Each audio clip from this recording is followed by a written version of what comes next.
Olá pessoal, estamos começando um projeto novo aqui, o Pedras Vivas Podcast. Nós estamos aproveitando aí a plataforma de podcast do Ministério Pedras Vivas e além das palavras, das ministrações, dos estudos da Bíblia que nós colocamos aqui na plataforma, nós também vamos começar um momento agora com entrevistas, com um momento de bate-papo muito interessante, com pessoas sérias, com pessoas relevantes, e para mim relevante é quem tem fruto, quem realmente faz o propósito de Deus, pessoas que têm testemunhos, uma história muito bacana, e através do momento de mesa, do momento de conversa, eu creio que você vai ser muito edificado, você vai se aproximar de Jesus e do propósito que Ele tem para a sua vida. A gente já está orando já há bastante tempo por esse momento, orando aí pelas pessoas que vão participar desse momento, para que seja realmente para te abençoar, para te aproximar do Senhor. E eu estou com muita expectativa que a gente está começando muito bem hoje, né? Uma pessoa de Deus, vamos apresentar ela daqui a pouquinho. E eu costumo falar que essa pessoa que eu já conheço já há um tempo é um hiperativo ministerial. Não sei se, eu creio que a melhor maneira possível, né? O melhor aspecto possível dessa palavra, eu creio que vai ser uma bênção. E quem vai me acompanhar nas entrevistas é uma pessoa aqui que é conhecida também do canal, um homem de Deus, o Iago. Oba! Oi, Bispo Davi. Oi, gente, prazer estar aí com vocês participando. Que honra, né? Participar desse primeiro episódio aqui do podcast do Pedras Vivas. Tenho certeza que vai ser um bate-papo muito especial, vai ser um negócio bacana, você vai gostar muito de participar. Já até incentivar o pessoal a compartilhar também, sim, né, Bispo? Com agora certeza, no começo, né? Seguir aí o canal, as plataformas, se você ainda não segue, ativar as notificações para você não perder nenhum conteúdo aí que a gente publicar, porque já vamos começar com tudo nesse isso primeiro, aí, né, Bispo? Iago, para quem não conhece, ele é cantor, é presbítero da Igreja Fonte da Vida, trabalha na Fonte TV, um cara gente boa, apesar de não parecer, né? E tem um defeito só que é palmeirense, né? Eu brinco que todo homem de Deus tem um espinho na carne, né? Mas ultimamente tá muito melhor do que eu. Demais. Com certeza. Mas então vamos apresentar. Eu sei que não é muita apresentação, porque principalmente para quem vê no YouTube já vai ver o nome lá de quem tá lá. Mas eu tô aqui com o Guilherme Batista. Chegamos. Esse homem Chegamos de Deus. bem. Né, pastor jovem, uma referência aí para não só para a meninada, mas creio que para a igreja do Brasil. Amém. Né, uma alegria enorme, viu, Guilherme? Creio que é resposta de oração, há tempo que a gente está orando por esse projeto e orando assim a lista das pessoas que a gente já sentou para pensar e que nós iríamos convidar. Você foi um dos primeiros ali da lista. Show. Né? E literalmente foi o primeiro que eu entrei em contato, né? Já entramos em contato com algumas pessoas, mas o primeiro que nós entramos em contato, e é uma alegria te receber aqui. Gente, é uma alegria poder participar aqui com vocês. Hoje vai ser um tempo precioso, a gente poder compartilhar muitas coisas boas, né? Acho que o podcast ele veio com essa ideia, né? Essa ideia da gente poder... Eu até estava assistindo o podcast do nosso presidente e o entrevistador do presidente disse assim, olha, o podcast é bacana porque é uma conversa informal, onde você vai conversar sobre várias coisas. Às vezes, quando você vai num programa, vamos dizer, um programa da Fonte, lá você tem aquele tempo corrido, você tem aqui 30 segundos pra você falar. E tem como roteiro, como é que você conta tudo? E aqui no podcast você pode falar à vontade. Quem quiser assistir os vídeos curtos, vai assistir os curtos, mas quem quiser assistir na íntegra vai poder acompanhar essas 7 horas de podcast. Só tá começando. E o legal, trazendo pro Evangeliquez, é um momento de mesa, de comunhão, né? Que a gente pode filmar, que a gente pode compartilhar com mais pessoas. A mesa é para isso, né? A gente aprende que a mesa é o lugar da gente dialogar, conversar, conhecer as pessoas. É na mesa onde a gente conhece as pessoas, não é ali pelo WhatsApp, não é pela rede social. Aqui sentado vai poder conhecer um pouquinho mais da gente, poder conhecer um pouco daquilo que a gente tem feito. Às vezes a rede social fala muitas coisas sobre algumas pessoas, e aqui você, quando você está assistindo podcast, qualquer pessoa, você tem a oportunidade de ouvir a pessoa que a rede social está falando e vai dizer assim, ó, essa é a realidade daquilo que as pessoas hoje, a gente está num mundo cheio de fake news, né? Cheio de coisas que as pessoas falam, aquilo que acham, criticam, falam. Então aqui a gente pode compartilhar a verdade de tudo que está dentro do nosso coração. Mas, Guilhermão, a gente... falando sobre esses 2 últimos anos, que para o mundo foi muito inusitado, o mundo virou de pernas para o ar. Novo para o mundo inteiro, né? Sim. Mas para você aconteceu muita coisa interessante, muita coisa relevante. Então vamos começar assim, como é que foram aí esses 2 últimos anos? Olha, eu aprendi antes desses 2 últimos anos que as crises, os problemas, essas situações, elas estão gerando algo grandioso, né? Então, nesse meio, a gente vai ser vítima de uma crise, vítima de algo que está acontecendo, ou a gente vai ser, quem sabe, a resposta à necessidade, né? Então, eu estava até vendo um banner de um amigo meu que postou assim, ou a gente é causador de problema, ou a gente é alguém que resolve problemas. Sim. Então, a gente decidiu, no meio de tudo isso, e esses 2 últimos anos que foi o ano de pandemia, o mundo nunca viu isso. Então a gente não pode cobrar muito de várias pessoas, porque ninguém tinha vivido isso antes. Nós temos uma fórmula secreta de como se passar por uma pandemia. Não.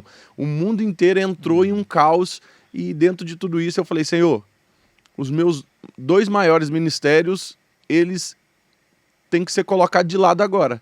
Que é o Ministério de Escola, que quem já conhece sabe que é o trabalho de escola que a gente faz. Como que a gente vai fazer um trabalho de escola se as escolas estão fechadas? Sim. Não tem como. E o trabalho de missão. Que o trabalho de missão era o quê? Entrar dentro da casa das pessoas, levar um alimento, levar uma ajuda, fazer cruzadas grandiosas. Aí não podia nem aglomerar gente, não podia entrar dentro das casas das pessoas, não podia entrar dentro das escolas. Aí é a hora que de verdade ou a gente é o nosso ministério, ou a gente é alguém. Então, como eu sou evangelista e bem criativo dentro daquilo que você tinha falado, né? Hiperativo. Eu sempre gosto de estar fazendo coisas novas. Eu até falei para minha esposa, semana passada a gente não tinha nada para fazer. Nada.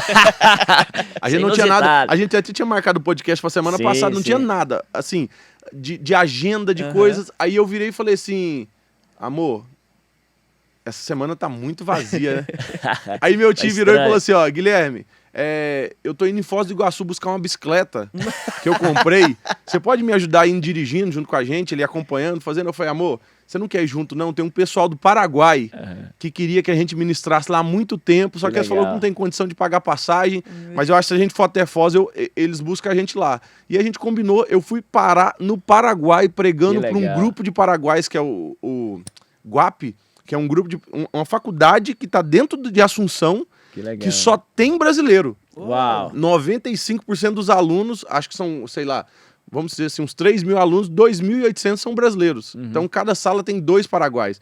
E a gente esteve lá ministrando um culto com quase 500 estudantes de medicina brasileiro dentro de Assunção. Nossa. Jesus salvou mais de 30 vidas nesse culto ali. Aí no outro dia nós fomos ministrar, salvou mais umas 40 num culto, preguei num culto paraguai, foi bem bacana. Então na semana que eu não fiz nada, eu fui parar no Paraguai. Glória a Deus, as jesuicidências, né? As coincidências de Deus. E aí voltando naquilo que eu tava falando, então os 2 ministérios ficaram parados. E aí no meio dessa pandemia toda, Deus entregou 2 projetos. E esses projetos, eu amo compartilhar sobre esses projetos, porque quando você dá ouvido à voz de Deus, é estranho. É estranho porque sou estranho. Não é muito normal. Quando Noé recebe um projeto de uma arca, claro que soa muito estranho, porque a gente sabe que não chovia. Então, assim, quando as pessoas recebem projetos de Deus, é muito complicado de se compreender. Aí Deus entrega um projeto do exército de oração. No meio da pandemia, nós fizemos 366 lives de oração às 3 da manhã. Uau. Então imagina. E essas lives de oração, elas exaltaram muito o meu ministério, né? Porque você fazer oração, levar o povo para orar às 3 da manhã. Então, assim, para quem... E como é que veio a ideia do negócio? Fazia às 3 da manhã, fazia a live. No ano de 2019, Deus me pediu algo falando assim, Guilherme, leve o povo a orar. Leve a juventude a orar, era de uma forma específica, leve os jovens à oração. E eu falei, qual que é o nível mais difícil de oração? Orar de madrugada. Orar de madrugada é bem complicado, porque eu falei para Deus que eu orava só em horário comercial, né? só no horário comercial que eu tava orando. Não tava orando de madrugada. Então eu falei assim, vamos orar de madrugada, então o Senhor quer que eu ore quantos dias? Eu falei assim, olha, vamos fazer 21 dias. Porque alguém tinha me falado que orar 21 dias se torna hábito, né? Tudo que você fizer 21 dias, não só com oração. Se você faz academia 21 dias, todos os dias seguidos se torna hábito. Se você corre 21 dias, se torna hábito. E aí eu fiz, e a hora que eu tô fazendo a primeira live, desses 21 dias, alguém me disse assim, eu falei, olha, 21 dias se torna hábito, alguma coisa, tal. Alguém entrou e falou assim, não é 21 dias, Guilherme, é 63. Sério? 21 se torna rotina. Olha. Pra se tornar hábito, precisa ser 63. Uau, essa é nova pra mim. Aí eu falei assim, eu tava ao vivo, né? Eu pensei assim, então agora, se eu queria que se tornasse hábito a oração, eu falei, oração vai se tornar hábito na sua vida. Aí eu falei assim, se alguém falou que é 63, então não tem que partir pra 63. Então, em 2019, eu fiz 63 dias de oração. de madrugada. E deu muita gente orando de madrugada, aquela coisa toda. Acabou mais ou menos dia 12 de dezembro. Aí dia 12 de dezembro de 2019 terminou... Foi antes da pandemia isso. Antes da pandemia. E aí eu estava no Canadá, fui para estudar, estava lá estudando no Canadá. E aí eu orei o último dia, tinha um grupo de oração do Telegram. Fizemos a última oração, dia 12 de dezembro, glória a Deus, foi maravilhoso, foi lindo, gente, obrigado. Já não aguentava mais a orar de madrugada, que tava cansativo. Puxado, né? E aí o que acontece? Eu dormi, e no dia 13, como o relógio despertador estava no automático, ele tocou no dia 13. 3 da manhã. 3 da manhã. Aí eu levantei e falei assim, hoje não tem live, só dobrei o joelho, já despertou, né? Vou dobrar o joelho aqui, orei. A hora que eu terminei de orar, que eu peguei o grupo de oração do Telegram, tava todo mundo dizendo assim, nós ainda estamos aqui. E aquilo me deu algo, tipo assim, de verdade, se tornou hábito para muita gente. Amém. Muita gente tava ali, tinha umas mais de 100 mensagens de gente dizendo assim, nós estamos aqui orando, tem alguém aí, alguma coisa? E eu falei assim, gente, aquilo ficou queimando no meu coração quando foi chegando perto da virada do ano. Eu pensei, se 63 se tornou hábito, e se eu fizer um ano inteiro? Uau. E aí foi quando se startou do dia 1º de janeiro. Só que aí eu não entendia, Davi, que era Deus preparando para algo grandioso que iria acontecer. Uau. Em março se starta uma pandemia no Brasil. Eu tinha ali por volta de umas 400, 500 pessoas que participavam comigo das lives de madrugada, né? Que estavam participando desde janeiro, aquela coisa... Mas quando começou a pandemia, começou a dar 1.000, 2.000, 3.000, 4.000. Tinha lives ali, eu passei meses fazendo live com entre 3 a 5.000 pessoas de madrugada. Uau. E aí aquilo queimava no meu coração, pessoas aceitando a Jesus de madrugada, pessoas com crise, porque estavam vivendo uma crise na vida, né? Que tipo assim, eu tô sem trabalhar, de onde que vai vir dinheiro, como é que eu vou pagar as coisas, aquela coisa toda. Pessoas pensando em desistir, tirar a vida. E aí eu entendi, Deus... preparou 2019 alguém para que no meio da crise existisse alguém de madrugada. Porque, eu não sei se você lembra, quando era 8, 9, 10 horas da noite, os stories parecia que era só live, né? Só live. Era só live. Todo mundo fazendo live, todo mundo fazendo live. Mas um dia eu entrei e eu fui ver, alguém printou e disse assim, Guilherme, só às 3 da manhã só tem você. Uau. Na crise da madrugada, que é um dos piores horários, entre meia-noite ali e 5 da manhã, mas principalmente às 3 da manhã, um horário de crise para muitas pessoas, existia alguém que estava ali. Amém. Existia alguém que estava ali... Literalmente na brecha, né? Na brecha para ser usado por Deus para alcançar um povo. Amém. Então, assim, hoje eu viajo o Brasil inteiro e as pessoas dizendo assim, no momento que eu mais pensei em desistir, no momento que eu mais estava angustiado, triste, vazio, eu entrei de madrugada e encontrei uma live ali, e era a sua live, e eu falei assim, gente, por que essa live apareceu para mim? Eram as pessoas que mandavam, indicavam as lives, e aí foi onde começou esse projeto de oração. Só que, ao mesmo tempo, Deus entrega um projeto no TikTok. Pois é, cara, teve esse... A plataforma mais sensual, bagunçada e criticada de todo mundo. Então imagina, eu entrava no contraponto de ser, hoje, o pastor do TikTok... Que eles façam o Guilherme, onde eu chego, o povo fala assim, o Guilherme é o pastor do TikTok. Eu ia te chamar disso, esquecer. Todo mundo chama assim, o Guilherme é o pastor do TikTok. Em outros lugares, todo mundo dizendo assim, Guilherme é o cara da oração. O pastor do TikTok, algo que a maior parte falava de uma forma ridícula, né? Tipo assim, o cara ali é o cara do TikTok, só fica nas dancinhas, aquele monte de coisa. Mas do outro ponto, eu era o cara da oração. Amém. Então... O TikTok veio antes da pandemia também. O TikTok veio antes da pandemia, mas ele estourou na pandemia. Sim. Tanto que a minha conta foi criada em março. Eu criei quando a pandemia startou. Eu falei assim, essa plataforma tem muito adolescente, porque eu vi um dia, acho que foi no site desse de portal, tava dizendo assim, TikTok é o aplicativo mais usado entre os adolescentes. Sim, até e hoje, TikTok tava lá assim, TikTok na pandemia foi o segundo aplicativo mais baixado no mundo. É verdade. Só perdeu pro WhatsApp. Então... eu fiquei nesse contraponto, assim, de tipo, ser o cara da oração, e isso trazia um respeito muito grande pro meu ministério, e ser o pastor do TikTok, o cara das dancinhas, que cara idiota, pô. Que cara, trazia então, muita crítica. Que trazia muita crítica. Só que o melhor de tudo, que eu consegui medir, foi no final do ano. Porque mais de 6.000 pessoas aceitaram a Jesus através do exército de oração de madrugada. Amém.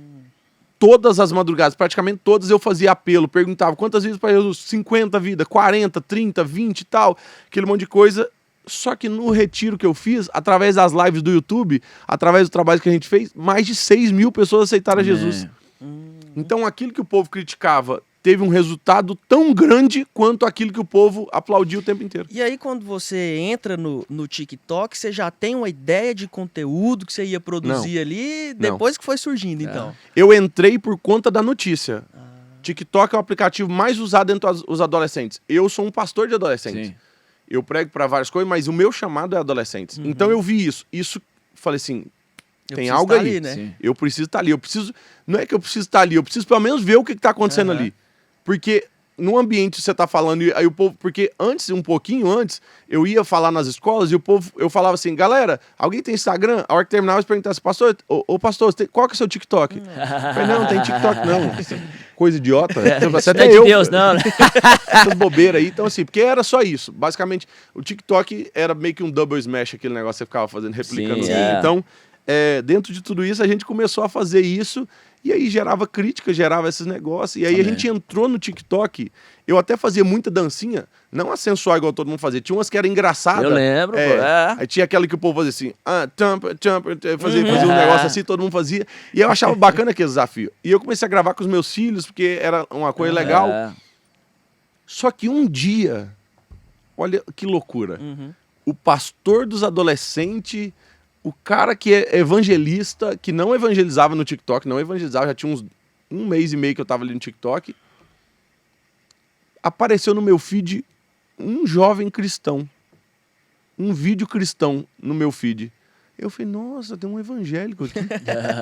Sabe assim, parecia quando você tá numa ilha e apareceu alguém, era eu vendo alguém gravando conteúdo cristão. Aí eu chamei ele, chamei aquela pessoa e perguntei assim, tem mais gente aqui no TikTok aqui que grava conteúdo cristão? Ele falou, tem mais 2. Uau, cara. Mais 2, assim, era um com 5 mil seguidores, outro com 10 mil, outro com, sei lá, 12 mil, 20 mil, sei lá, na época. Aí, acho que tinha... Aí eu conheci alguns outros, inclusive a Lorena, que faz parte da igreja de vocês, que faz parte do trabalho de vocês, ela já era muito viralizada no TikTok. E eu não lembro se o conteúdo dela era muito cristão. Eu acho que o TikTok gravava-se conteúdos aleatórios. Sim. Eu tive vários que gravavam conteúdos aleatórios e às vezes colocavam alguma coisinha. E aí eu comecei a achar, e quando eu consegui reunir uns 7, 8, eu falei assim, os adolescentes da minha rede social precisam saber que tem adolescentes cristãos no TikTok. Amém. Eu marquei uma live no Instagram com todos esses que eram do TikTok. Só que no Instagram eles tinham, assim...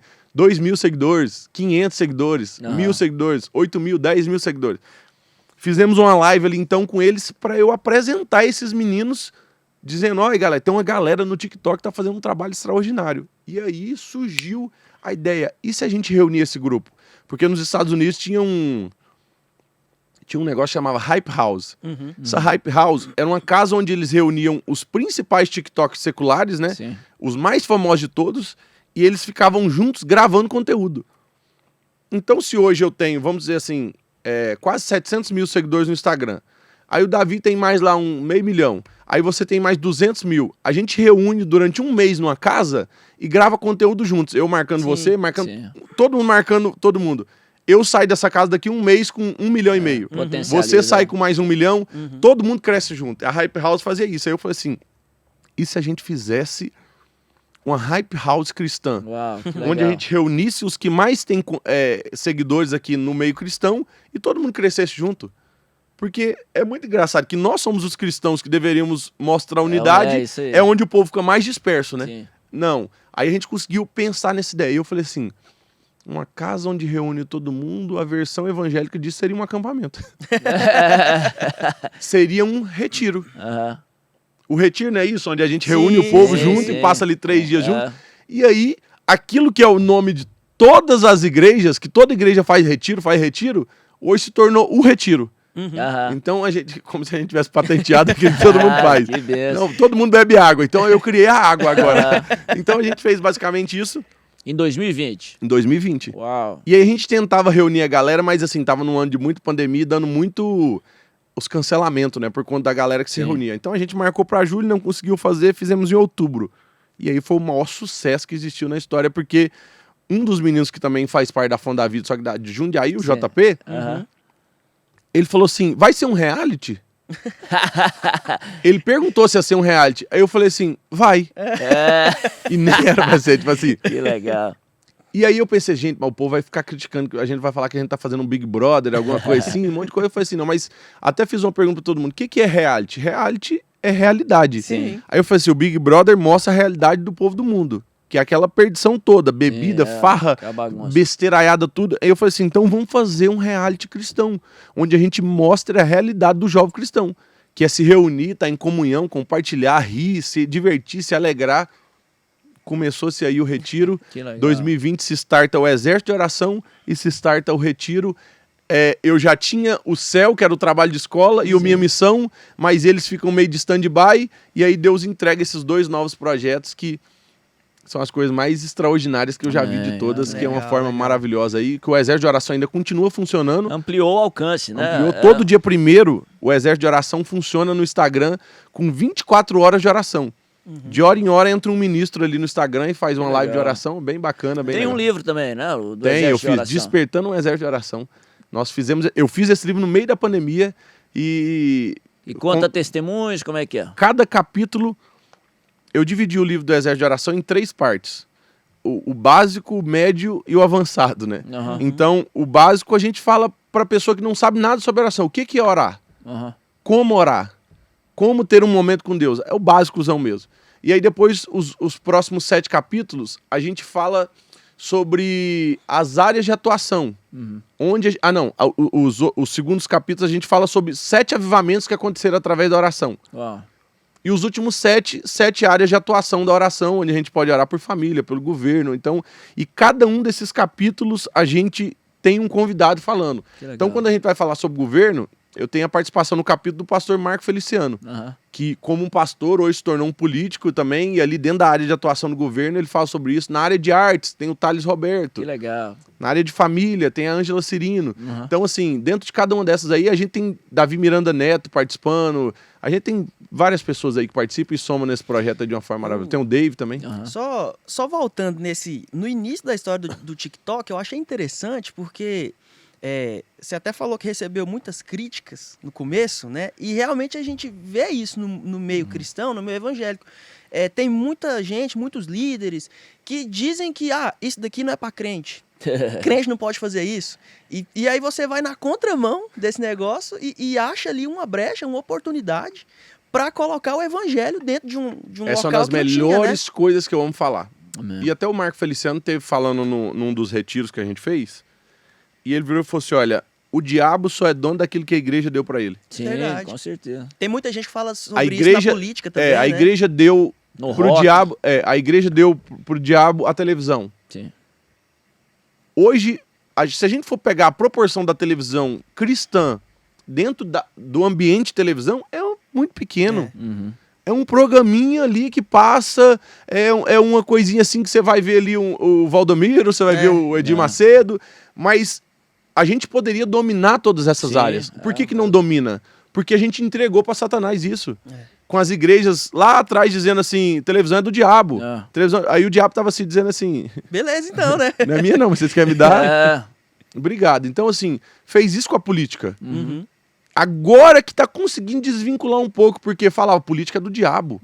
Envolver igreja e política, claro que existe o limite entre igreja e política, mas é necessário ter pessoas cristãs ali naquele ambiente. Pessoas que têm temor a Deus. Por quê? Porque tudo aqui dali, eu vi até alguns políticos falando, o Nicolas, o Bolsonaro, algumas pessoas falando assim, uma canetada muda um curso de algo para a história. Sim. Então as pessoas não compreendem isso. A gente tive participando do parlatório, junto com o Theo Hayashi, e ali junto com um time pesado de pastores. O Fábio Souza participa também. Ele até não foi agora por conta das questões políticas, mas eles levaram acho que é Dr. Antônio Caprese, acho que é assim o nome dele, se eu não me engano, e ele falou sobre a história, sobre política, explicando várias coisas, e uma das coisas que mais me chamou a atenção é ele dizer assim, olha, ele passou pra gente um vídeo da Coreia, ele falou assim, a Coreia do Sul e a Coreia do Norte têm a mesma língua, são a Coreia. E ele falou assim, agora eu vou passar para vocês um vídeo da juventude da Coreia do Norte e eu vou te passar um vídeo da juventude da Coreia do Sul.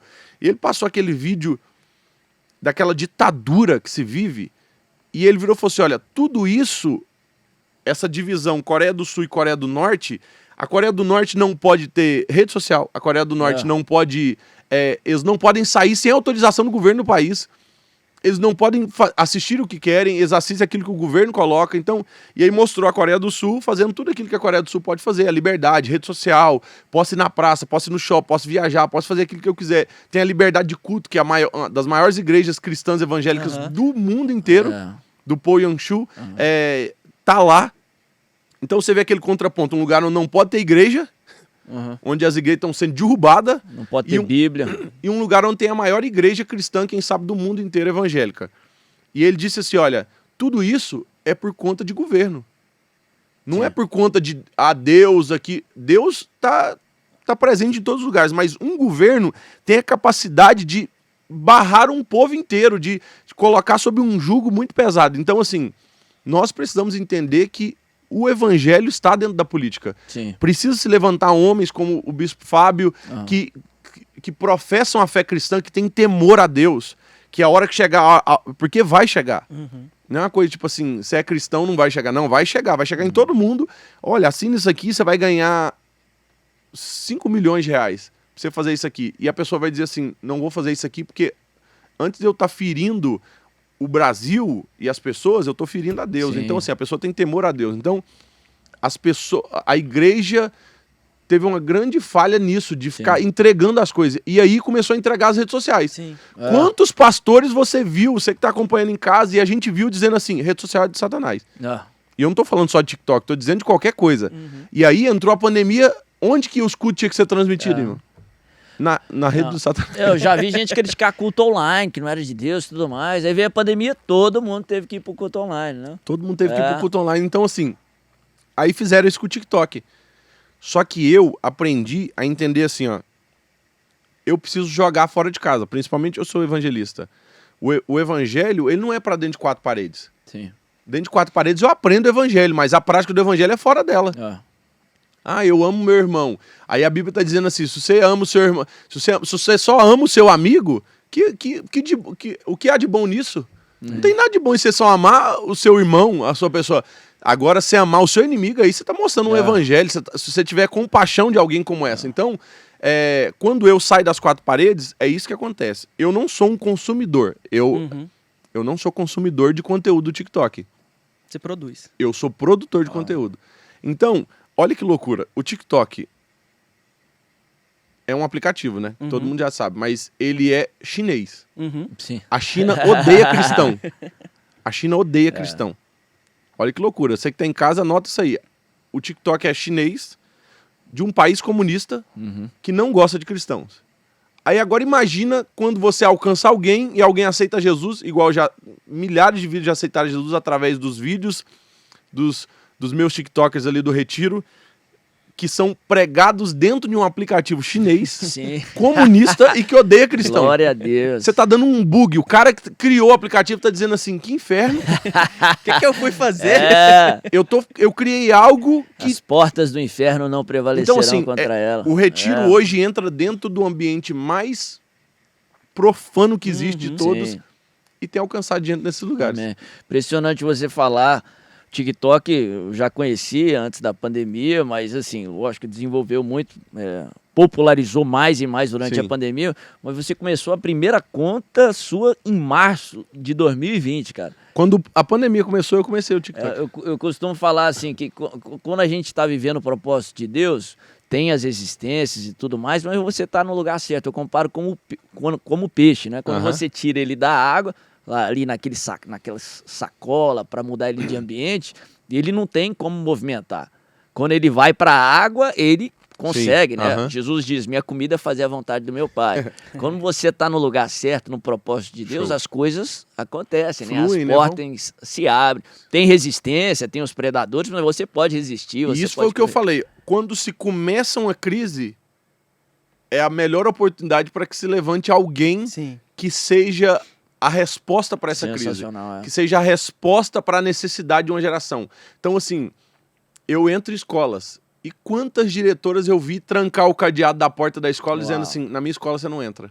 Misericórdia. Mas a hora que começou a suicidar menino na escola, que começou a ter crise dentro das escolas, que não começava, eu recebia direto as mesmas diretoras dizendo assim, nós precisamos daquilo que você carrega, nós precisamos da sua palestra aqui dentro. Então, assim, crise é a melhor oportunidade para destrancar cadeados que às vezes estão trancados e que dificultam a entrada do evangelho dentro de alguns lugares. Então, assim, olha para essas guerras, para isso tudo aí que está acontecendo. O povo cristão, a pandemia, eu vi até alguém dizer, agora não lembro quem foi que falou, dizendo assim, que o governo não conseguiria se não tivesse a ajuda da igreja no meio da pandemia.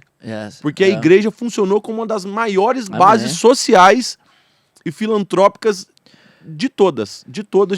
E aí, entrando nesse assunto aí da política, tinha muita gente a favor, na parte da política, de fechar as igrejas na pandemia. E historicamente, nas outras pandemias que tiveram, porque a nossa geração não vivenciou isso, mas se você estudar na história, nunca se fechou a igreja. Pelo contrário, a igreja foi uma ajuda para o Estado, a nível de ajudar a sociedade, a nível de propagar as notícias verdadeiras em combate à pandemia. Acho que uma das melhores coisas que eu ouvi alguém dizer é dizer assim, olha, a igreja, no âmbito espiritual, ela é um hospital. Sim. Então, se não fecharam os hospitais para tratar saúde, não se pode fechar algo que, na pandemia, a coisa mais destrutiva que estava acontecendo era aqui, ó.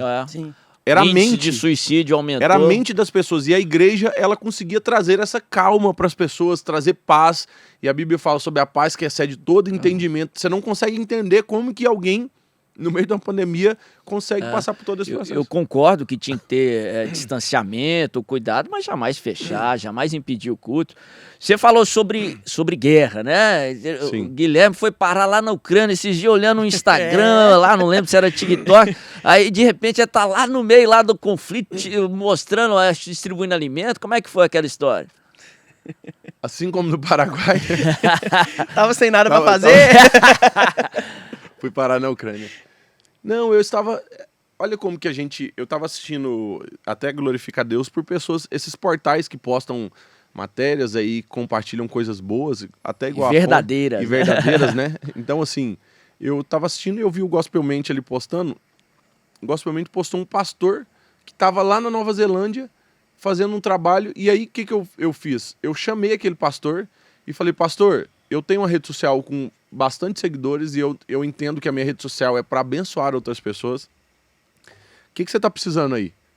Qual a maior ajuda que você está precisando? Você está precisando de dinheiro? Você está precisando de recursos? Você está precisando de quê? Que eu vou tentar direcionar para a Ucrânia. Eu vou movimentar aqui no Brasil a minha rede social, porque eu faço muito isso.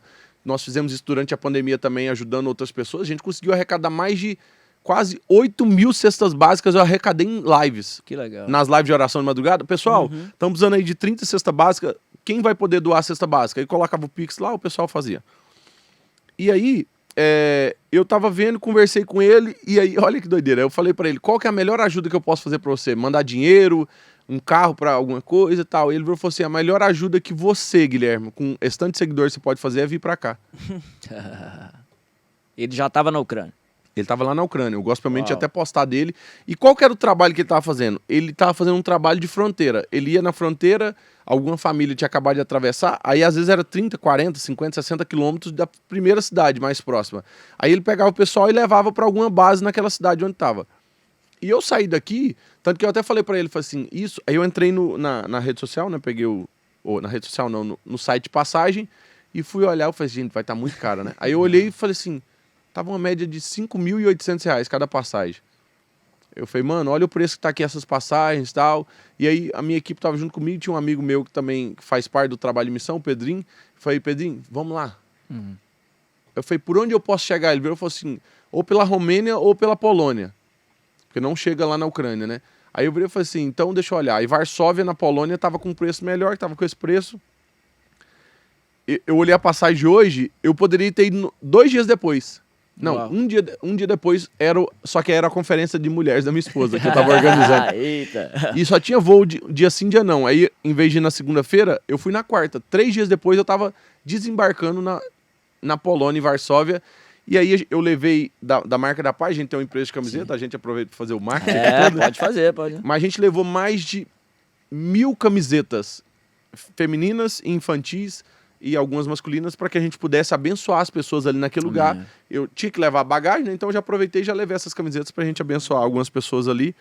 Então, eu fui e passei ali 7, 8 dias na Ucrânia e ali eu vi coisas que, tipo assim... Era zona de guerra mesmo? Você... porque eu não fui para ir na Ucrânia. Eu fui para ir na fronteira da Ucrânia. Ajudar fazendo esse mesmo trabalho. Pega ali na fronteira da Ucrânia, traz. Pega na fronteira da Ucrânia, traz.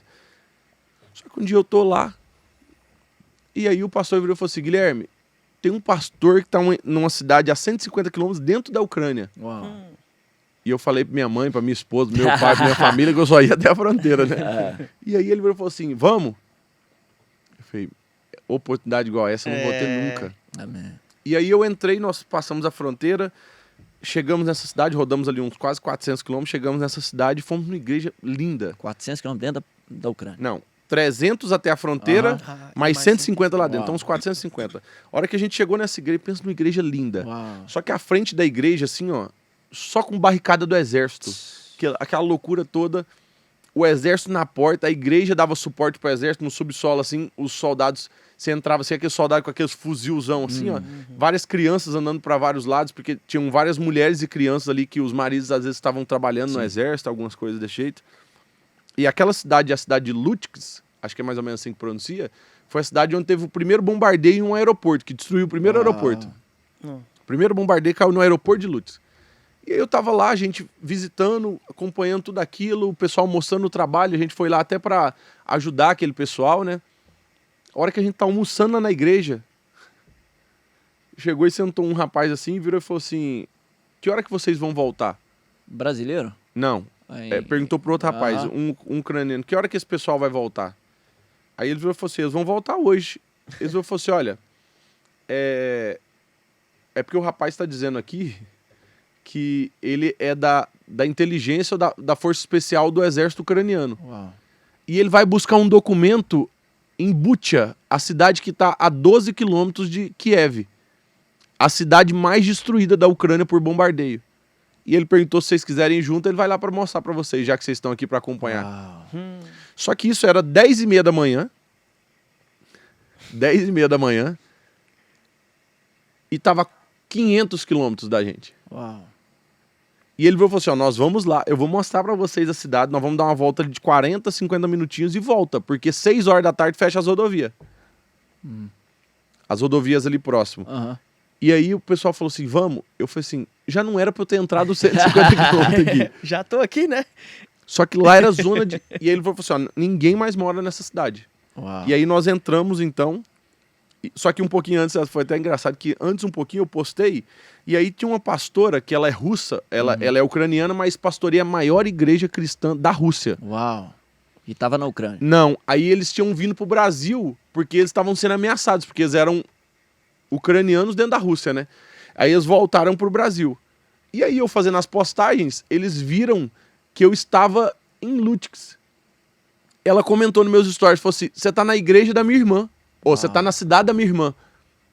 Minha irmã pastoreia uma igreja aí nessa cidade. Uau. Aí mandei mensagem pra irmã dela e falei, ó, então na volta, a hora que a gente estiver voltando lá dessa cidade de Bucha lá, a gente passa aqui só pra dar um alôzinho pra vocês. Nós chegamos 4h30 da tarde lá em Bucha, a 12 quilômetros de Kiev. Uau. Ninguém mora mais numa cidade do tamanho de Anápolis. Que é isso? Toda destruída. Toda destruída. Aí ele levou a gente na rua mais famosa da guerra, que foi a rua onde pararam-se os últimos 8 tanques russos, pararam nessa rua. Imagina uma rua pequena como... Não é nem essa avenida aqui não, essa rua de entrada aqui, ó. 8 tanques de guerra destruídos pelos tanques ucranianos. Uau. Ali eles pararam o exército russo, ali a Rússia recuou. Então eu andava pela rua e pela rua você via, só naquela rua, 8 tanques. Uau. Na rua, a hora que eu tava andando assim, um pé de um soldado. Misericórdia. Um pé no meio da rua. Acho que eles esqueceram aquele pé por ali. Até quem me acompanha nas redes sociais, eu postei algumas coisas nas redes sociais que você pode acompanhar. Não essa do pé, porque não pode postar esse tipo de coisa. Mas assim, mas lá tem um pouquinho de tudo isso aí que a gente viveu. Então, a gente foi, vivenciou tudo aquilo. Uns 3 dias antes tinha tido um outro bombardeio lá, acertou só soldados. Tinham 25 corpos estendidos de soldados da Ucrânia, que a gente passou assim tudo no saco. E a gente vê naquela cena. Eu não sofri tanto, às vezes a pessoa fala assim, Guilherme, você sofreu? Eu sofro mais agora. Porque eu já viajei muito para Hollywood. Eu já viajei muito e vi estúdios de gravação de filme. Parecia que eu estava num estúdio de gravação de um filme de guerra. Eu não conseguia fazer a analogia de que aquilo dali poderia ser real. Sabe assim, quando você tá passando num lugar e fala assim, gente, isso aqui não é real. Isso aqui parecendo que eu tô assistindo um set de gravação de um filme de guerra. Porque ainda mais que não tinham pessoas. Então, ali eu voltei tinha assim... quantos dias de guerra ali? Não tinha nem 100 dias, né? Tinha uns... Acho que tinha uns 90 dias de guerra, 60 dias de guerra, alguma coisa mais ou menos assim. E aí, a hora que eu voltei, voltamos com aquela cena toda na cabeça, nós chegamos ali na cidade, aí eu fui visitar a irmã da pastora, que é uma pastora ali, e era um sábado à noite. No outro dia, que era domingo de manhã, eu ia pregar na Polônia, numa igreja polonesa, que o pastor é meio brasileiro, meio polonês. E aí ela virou e falou assim, a gente queria muito que você pregasse aqui amanhã, fica aqui, você já tá aqui. Eu falei, não, eu fiz um compromisso de estar lá com o pessoal da Polônia, quero ajudar o pessoal lá também, porque eles também tinham uma base de refugiados lá na Polônia. Ela falou assim, se a gente marcasse um culto na segunda, você voltaria aqui? Nossa, eu ia rodar 450 quilômetros, depois para voltar 450 quilômetros de novo. Eu falei assim, um culto na Ucrânia, e isso vai ficar gravado na minha história para sempre. Amém. Eu falei assim, eu volto. Eu volto aqui, a gente até tenta trazer mais recursos para vocês. E ali a gente voltou por volta de... já era tipo assim, uma meia-noite. O culto era às 8 horas da manhã, eu tava 450 quilômetros. A gente volta, alguém foi levar a gente até a fronteira, porque o nosso carro tava na fronteira. Quem disse que tinha um posto aberto de noite? Uau! Acaba a gasolina no meio da rodovia. Na Ucrânia? Na Ucrânia. Uau! Isso por volta de umas 3 da manhã. Meu Deus. 3 da manhã, acaba a gasolina, a gente parado num lugar, para uma van, e desce tipo assim uns 8 soldados ucranianos. E pra eles achar que nós é russo, alguma coisa desse jeito, eles revistaram a gente inteiro. Imagina o povo falando e você não entendia nada. Sangue de Jesus tem poder. Nada. Não entendi absolutamente nada. E ali naquele lugar eu vi e falei assim, gente, que ambiente estranho, que ambiente pesado, que ambiente...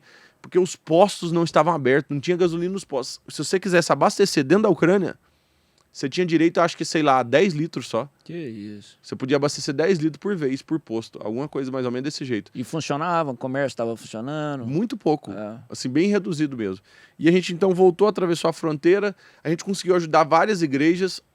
Ajudou mais algumas que estavam ali na Polônia, que são igrejas que tinham base de refugiado. Então, até a gente deu de presente, eu e esse amigo, meu pastor, o pastor Felipe, que estava lá junto com a gente, que foi até o que cuidou da gente lá nesse tempo que a gente estava, a gente conseguiu juntar lá e dar um carro de presente para uma igreja onde o pastor usava o carro dele, mas era um carro muito pequeno, né, para carregar tanta comida para pessoas que estavam ali dentro da igreja.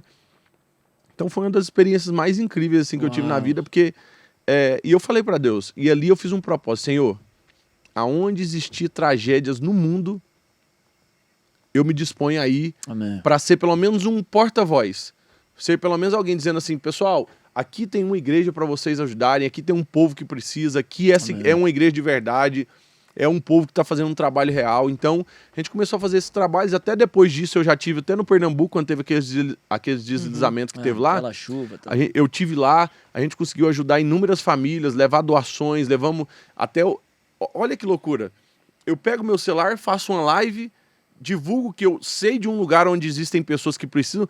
Por isso que não me entra na cabeça alguém ter milhares de seguidores e não fazer nada. Sim. Tem uma ferramenta enorme. Tem uma ferramenta tão poderosa, porque olha o que eu fiz. Eu abri a live no celular e disse, pessoal, preciso de dinheiro para ajudar essas pessoas, porque como as pessoas veem respeito no que eu faço, então o Guilherme é um ponto de respeito, é um ponto de caráter. Então eu confio no Guilherme.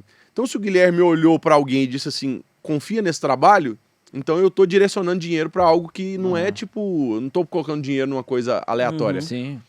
Então, nessa do Pernambuco, eu fiz a live, falei, um cara que tinha fechado um hotel, me ligou e disse assim, eu tenho 35 camas, com colchão e cama prontinha, só para você dizer aonde eu mando o caminhão entregar. Uau.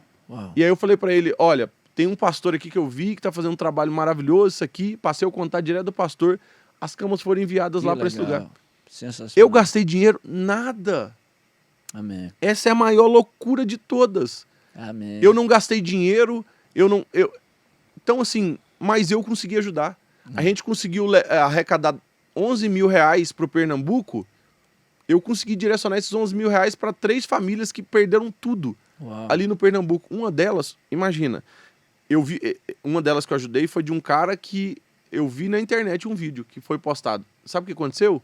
Tava chovendo, tava desmoronando assim, a chuva tava muito forte. Ele não tinha uma enxada em casa. Aí ele virou e falou assim, preciso procurar uma enxada. A esposa dele falou assim, vai lá no vizinho e tal. Ele saiu, foi lá no vizinho. A hora que voltou, tinha desmoronado tudo. Morreu a esposa, os 2 filhos e a mãe. Imagina ele sair, com 15 minutos ele voltar, perder a esposa, os 2 filhos e a mãe. A maior base de amor dele, da vida inteira dele, acabou. Em quem que a gente tem muito amor? A gente tem muito amor em mãe, mas o maior amor da casa entre pai e mãe, você tem um amor muito precioso na mãe, você tem um amor da sua esposa, porque é a sua esposa, e dos seus filhos. Ele perdeu tudo de uma vez só. Eu fiquei com vergonha de dar ali 5 mil reais pra ele, porque eu falei assim, isso aqui não vai mudar nada, gente. Claro que muda, ajuda, mas o que é isso dentro do que esse cara perdeu? Dentro do que esse cara passou? Pra mim, até as pessoas perguntam assim, como que foi ir na Ucrânia e no Pernambuco? Eu falei assim, eu tive um choque de realidade muito maior no Pernambuco. Porque o povo ainda tá lá. Eu me deparei com gente dizendo assim, eu perdi a minha família, eu perdi o meu amigo. Um menininho que passou pela gente enquanto eu tava numa das ruas, teve um dos maiores deslizamentos lá, ele virou e falou assim, o meu melhor amigo de escola morreu. Que é isso? Aí eu tô lá pra fazer um trabalho social e de ajudar. Aí a hora que eu tô lá perguntando, como que aconteceu aqui assim, muita gente morreu, ele virou e falou assim, você é o que mesmo? Eu falei assim, pastor. Ele virou e falou assim, aonde você tá aí? Morreu um pastor. Que veio salvar uma criança, e a hora que ele chegou aqui, atravessou o deslizamento e prensou ele na parede. Ele morreu exatamente no lugar onde você tá aqui, fazendo o que você tá fazendo. Nossa. Então, olha que loucura. Então, assim, são coisas que de verdade marcam o nosso coração. Por isso que eu falo para as pessoas, você que está acompanhando esse podcast, se puder gravar e guardar esse corte aqui, porque tá no minuto 47. Fica à vontade. Fora das 4 paredes existe um evangelho poderosíssimo. Um evangelho extraordinário. Um evangelho que transforma não só as vidas que serão transformadas lá, mas transforma a nossa vida. Quando o Guilherme sai, porque aqui vocês estão olhando para um playboy, um filhinho de papai, um que o pai fez o melhor de tudo. Meu pai me deu a melhor condição de todas. Então eu tenho uma casa boa para morar, um carro bom, e tudo isso foi proporcionado. Claro que hoje eu já trabalho, faço algumas coisas, mas a minha base inicial todinha foi proporcionada pelo meu pai. Mas quando eu saí das 4 paredes, da igreja, para não participar da igreja e ser igreja, eu vi algo que eu falei assim, gente, como que o povo consegue ficar só sentado em um banco de igreja? A realidade daquilo que a gente sempre fala assim, estamos enviando missionários aqui, então você pode orar, você pode ofertar e você pode ir. O Guilherme que está aqui é alguém que vai. Amém. É alguém que vai, que foi chamado para ir. Claro que existem pessoas que foram chamadas para ofertar e que Deus presenteia ele com uma condição financeira muito grande para isso. Então, eu sou alguém que oro, sou alguém que consigo ofertar e abençoar e sou alguém que vou. Amém. E eu posso dizer para você, o dia que você experimentar o evangelho na prática, de ir, estender a mão para alguém, ajudar aquela pessoa, porque às vezes você manda, não, eu oferto todos os meses R$1.000 para missões. O dia que você for levar esses R$1.000 pessoalmente, olhando na cara de algumas pessoas, você vai se deparar com um evangelho que vai impactar a sua vida para sempre. Amém. Eu brinco assim, é um segredo até assim, a bênção de Deus, até o recurso, a prosperidade é com propósito, cara. Assim, quando você entende que Deus vai te abençoar, se você entender que Deus quer abençoar através de você, aí que faz toda a diferença. Acho que um pregador disse assim, nós somos mordomos do reino, né? Sim, O que a gente carrega não é nosso, você pegou ali para você entregar para alguém. Então passa pela gente, Você falou sobre as redes sociais, é o barquinho de Pedro, né? Lembra? Jesus lá foi pela manhã, ele deu o que ele tinha, a plataforma que ele tinha para que Jesus alcançasse aquela multidão, cara. Essa mensagem de Pedro, uma das coisas que mais me chama a atenção, sabia que é isso? Porque as pessoas sempre falam assim, eu tenho tão pouco, né? Eu não tenho... é muito pequeno que eu tenho, e dentro daqueles 5 pães e 2 peixes e do barco de Pedro, eu entendo de que Cristo sempre vai pedir aquilo que a gente tem. É isso aí. Jesus nunca vai pedir e falar assim para você, me oferte 10 mil reais, se você não tem 10 mil reais. Ah, me entregue um carro, se você não tem um carro. Ah, me entregue a sua vida, se você não tem a vida. Ele sempre pede algo que a gente tem. Isso aí. O que Pedro tinha quando Jesus pediu? Um barco. Tinha peixe no barco? Não tem. Por isso que Jesus não pediu peixe para ele. Ele pediu o barco, ele olhou e falou assim, você tem um barco vazio, eu preciso do barco vazio. Amém. E foi o que Jesus usou. Então assim, você tem 5 pães e 2 peixes, é o que eu preciso. Jesus sempre usará aquilo que a gente tem para fazer com que algo extraordinário aconteça. A gente fica tão preocupado com o que não temos, né? Deus não quer multiplicar o que você não tem, Deus quer multiplicar o que você tem. Isso é loucura. Então eu sou apaixonado nessas partes da palavra assim, que nos inspiram. São mensagens da palavra de Deus que nos inspiram. Amém. Ah, eu tenho pouco, Deus usa pouco. Ah, eu tenho muito, Jesus vai usar muito. Amém. É a loucura do evangelho. Guilherme, vamos voltar um pouquinho lá atrás. Você começou a trabalhar com escola, adolescente. Como é que foi aí sua conversão, o seu chamado? Sei que você já era jovem, né? Eu te conheço há muito tempo. Desde o início eu via que você tinha chamado, já tinha atuação ministerial. Como é que começou a tua caminhada com Deus e o teu ministério? Olha, eu sou o legítimo filho de crente, né? Amém. Só que eu sou aquele filho de crente que nunca desviou. Amém. Nunca me desviei, eu sou um ex-nada. Glória a Deus, é o melhor, né? Quando alguém pergunta que você é ex alguma coisa, eu falo, ex-nada. Amém. Eu tenho o testemunho do ex-nada. Nunca bebi, nunca fumei, Glória nunca usei a Deus. drogas, nunca torci pro Palmeiras. Essas coisas difíceis assim. Então essas coisas assim eu nunca fiz, essas coisas ruins. Mas aí dentro de tudo isso, a gente precisa compreender que existe o dia do encontro, né? Amém. Um dia onde a gente tem um encontro poderoso com Cristo. Então, assim, não é o fato de estar na igreja e ir para a igreja. É o dia que você tem um encontro que tudo muda. Então, aos 16 anos eu tive um encontro com Jesus, né?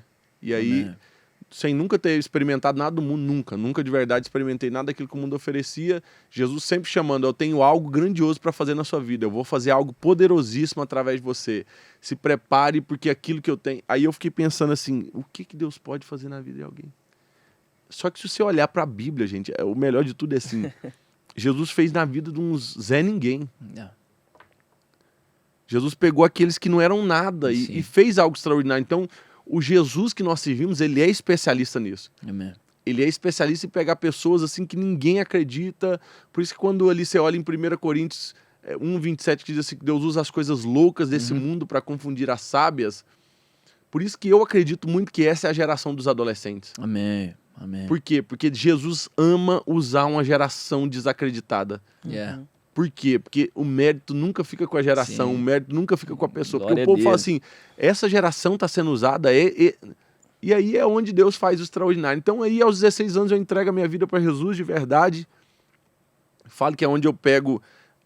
meu pai tinha me consagrado e eu falo assim, Senhor, deixa essa consagração agora de lado, porque agora chegou a vez de eu me consagrar. Amém. Eu me consagro aos teus pés, eu me coloco no teu altar, eu estou disposto a sofrer as consequências do teu evangelho, de viver o teu evangelho verdadeiramente. E aí eu começo uma caminhada com Cristo, ali servindo a Jesus. Eu comecei a liderar os jovens da minha igreja com 16 anos de idade. Que legal. Então imagina um adolescente liderando um jovem. Era eu fazendo todo esse trabalho, liderando, e aí começou. Começou o trabalho, comecei a liderar, comecei a me apaixonar pela juventude, comecei a apaixonar, a liderar jovens, trabalhar com jovens, trabalhar com adolescentes. E aí foi onde os propósitos foram se linkando, né? A gente tinha, você lembra, que tinha o programa Unidos na Web, acho que foi uma das primeiras coisas virais que a gente fez, porque eu olhei e falei assim, gente, os jovens estão na internet, os jovens estão ali no YouTube. Quando o YouTube tinha acabado de começar. Tinha uma veia meio comédia ali, né? Porque a gente pegou meio que a vibe do CQC, Eu lembro, e a gente criou um CQC gospel. Então a gente ia nos programas só pra fazer zoeira, né? Então a gente começava a fazer isso aí, e ali a gente começou a fazer trabalhos evangelísticos, trabalhos que alcançavam a juventude. A gente já teve nos programas aqui da Fonte, ó, pra falar desses trabalhos. Então, assim, uma coisa que eu aprendi é que tudo... nada começa gigante, né? Amém. Tudo começa pequeno. E a gente começou ali, foi crescendo, foi crescendo. Hoje era eu, o Thiago Lobos e o Nonai. O Nonai hoje tá lá em São Luís do Maranhão, faz um trabalho extraordinário com criatividade, com gravação de comerciais, umas coisas bem incríveis.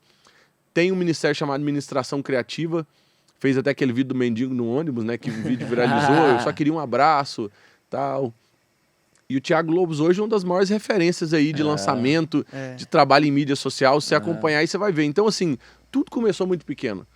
E a gente começou e veio desenvolvendo, e eu parti mais para essa área da juventude, de alcançar jovens, de alcançar adolescentes. Eu acho que Deus me entregou um facão para abrir novos caminhos, né? Glória a Deus. Até um amigo meu que é pastor disse assim, o Guilherme ele tem um facão na mão onde ele abre novos caminhos para que as pessoas cheguem até Cristo. Então, assim, as pessoas estão chegando até Cristo através de live de oração de madrugada, estão chegando através de TikTok, estão chegando através de rede social, estão chegando através de trabalhos evangelísticos, de missões. As melhores formas de se abrir caminhos para que as pessoas conheçam a Cristo através de escolas. Como é que começou o lance das escolas? As reuniões? O lance das escolas é bem engraçado, porque Deus me chamou para as escolas, né? Só que aí eu entendi no meu coração que era para mim ir na minha escola. E eu estudava no IP, né? Uma escola presbiteriana. Ainda estudava ou já tinha saído? Não, já tinha terminado. Tinha terminado há muito tempo. Já tinha uns 7, 8 anos que tinha terminado. E aí Deus me chama para falar nas escolas. E aí o que eu fiz? Fui lá na diretora da escola do IP e pedi autorização. Diretora, Jesus começou... Eu era muito bagunceiro, nossa Deus. E aí eu falei Você assim... não! E aí eu falei assim, diretora, Deus fez algo muito grande na minha vida. Eu quero vir aqui compartilhar com os alunos. Amém. Falar com eles, compartilhar a mensagem com eles para que inspire. Aí ela não deixou muito, não. Aí ela falou, não tá dando certo. Não deu certo, não deu muito demorar. E eu voltei... Tava lá na casa da minha avó, que fica em Abadia de Goiás, e minha avó tem uma amiga que era vereadora na época da cidade. E eu tô lá meio frustrado, né? Deus falou que era pra falar nas escolas. Fui lá na minha escola e levei um não bonito lá da diretora. Ela falou assim, por que você não fala na escola aqui da cidade? Que benção. Eu falei, aqui na cidade? Ela falou assim, vamos marcar aqui, você vai falar na escola de ensino médio aqui da cidade. Aí eu falei, então marca esse trem aí, deixa eu ir lá falar. E aí esse dia eu fui falar nessa escola. Tinha o período da manhã, o período da tarde e o período da noite. De manhã era uma turma, de tarde era outra, à noite era outra. Eu fui falar de manhã, a hora que eu terminei de falar, eu sou evangelista, fiz apelo do mesmo jeito, né? Perguntei se tem alguém aqui que quer entregar sua vida para Jesus, quer viver a alegria de verdade e tal. Fiz o apelo, 278 pessoas na frente aceitando Jesus. De manhã? De manhã. Aí eu falei assim, que doideira é essa? À tarde eu voltei, mais 175 pessoas aceitaram a Jesus. Que é isso? À noite eu voltei, devia ter umas 60, 45 aceitaram a Jesus. Caramba.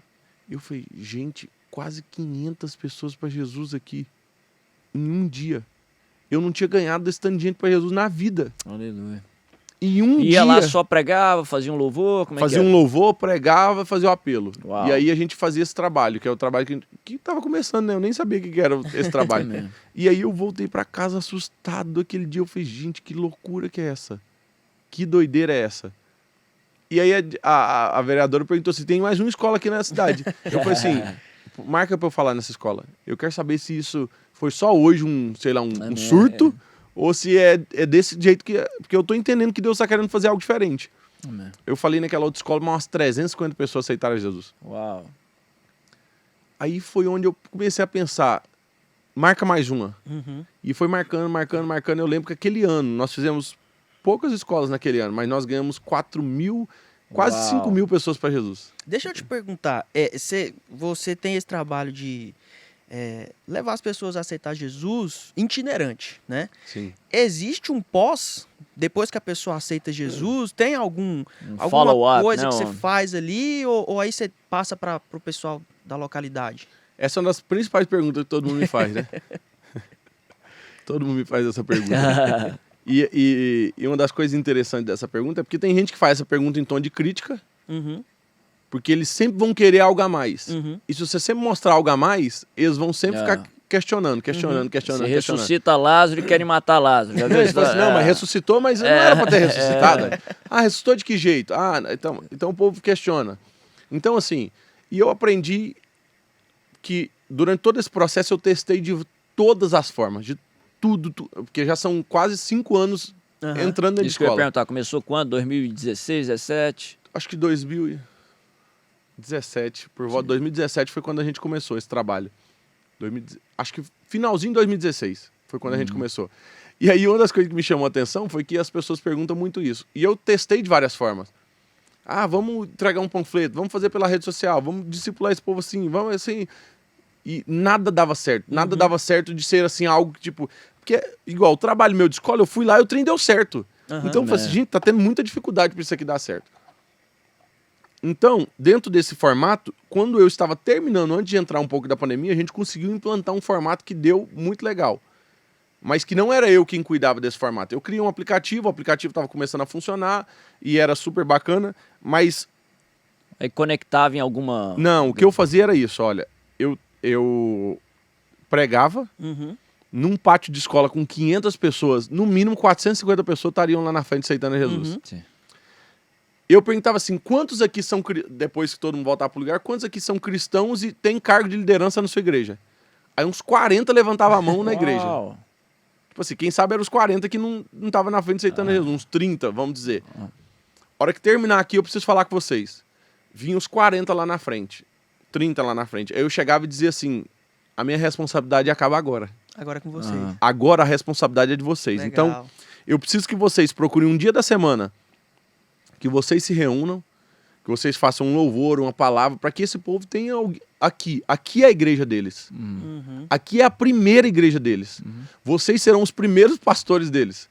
Porque eu tenho falado para essa geração, eu sou pastor, mas eu não entro dentro das escolas o tempo inteiro. Tipo assim, eu não fico ali dentro da escola. Então Deus está levantando pastores de 12, 13, 14, 15 anos de idade. Não pastores com títulos. Porque pastor não é um título, pastor é uma função. Então se alguém está dentro de uma escola, tem 13 anos de idade, e ele dirige um culto uma vez por semana, que ele junta o povo, ele é o pastor da escola. Ele não é um pastor, assim, de título, mas ele é um pastor de cargo. De responsabilidade. De responsabilidade daquilo que ele faz, porque ele está cuidando de um povo ali naquele lugar. Então, Deus tem levantado. Se você é adolescente, Deus tem levantado adolescentes de 10, 11, 12, 13 para ganhar suas escolas para Jesus. E aí eu passo a responsabilidade para eles. Eu pergunto para eles ali na hora, assim, quem tem mais espírito de liderança? Aí você acha uns 3, 4, 5? Vocês são a liderança então desse grupo. Vocês vão liderar esses 40 que vai liderar a escola inteira. A gente começava a fazer esse tipo de coisa.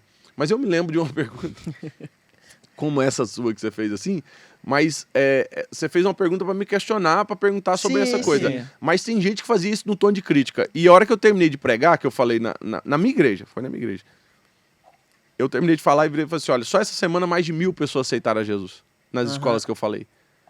Aí a hora que terminou, ele falou assim, eu achei muito bonito aquilo que você falou, mas eu queria saber aonde esses 1000 estão congregando. Você pode me dizer aonde eles foram congregar, onde eles estão congregando? Porque eu acho que só ganhar não faz muito efeito, né?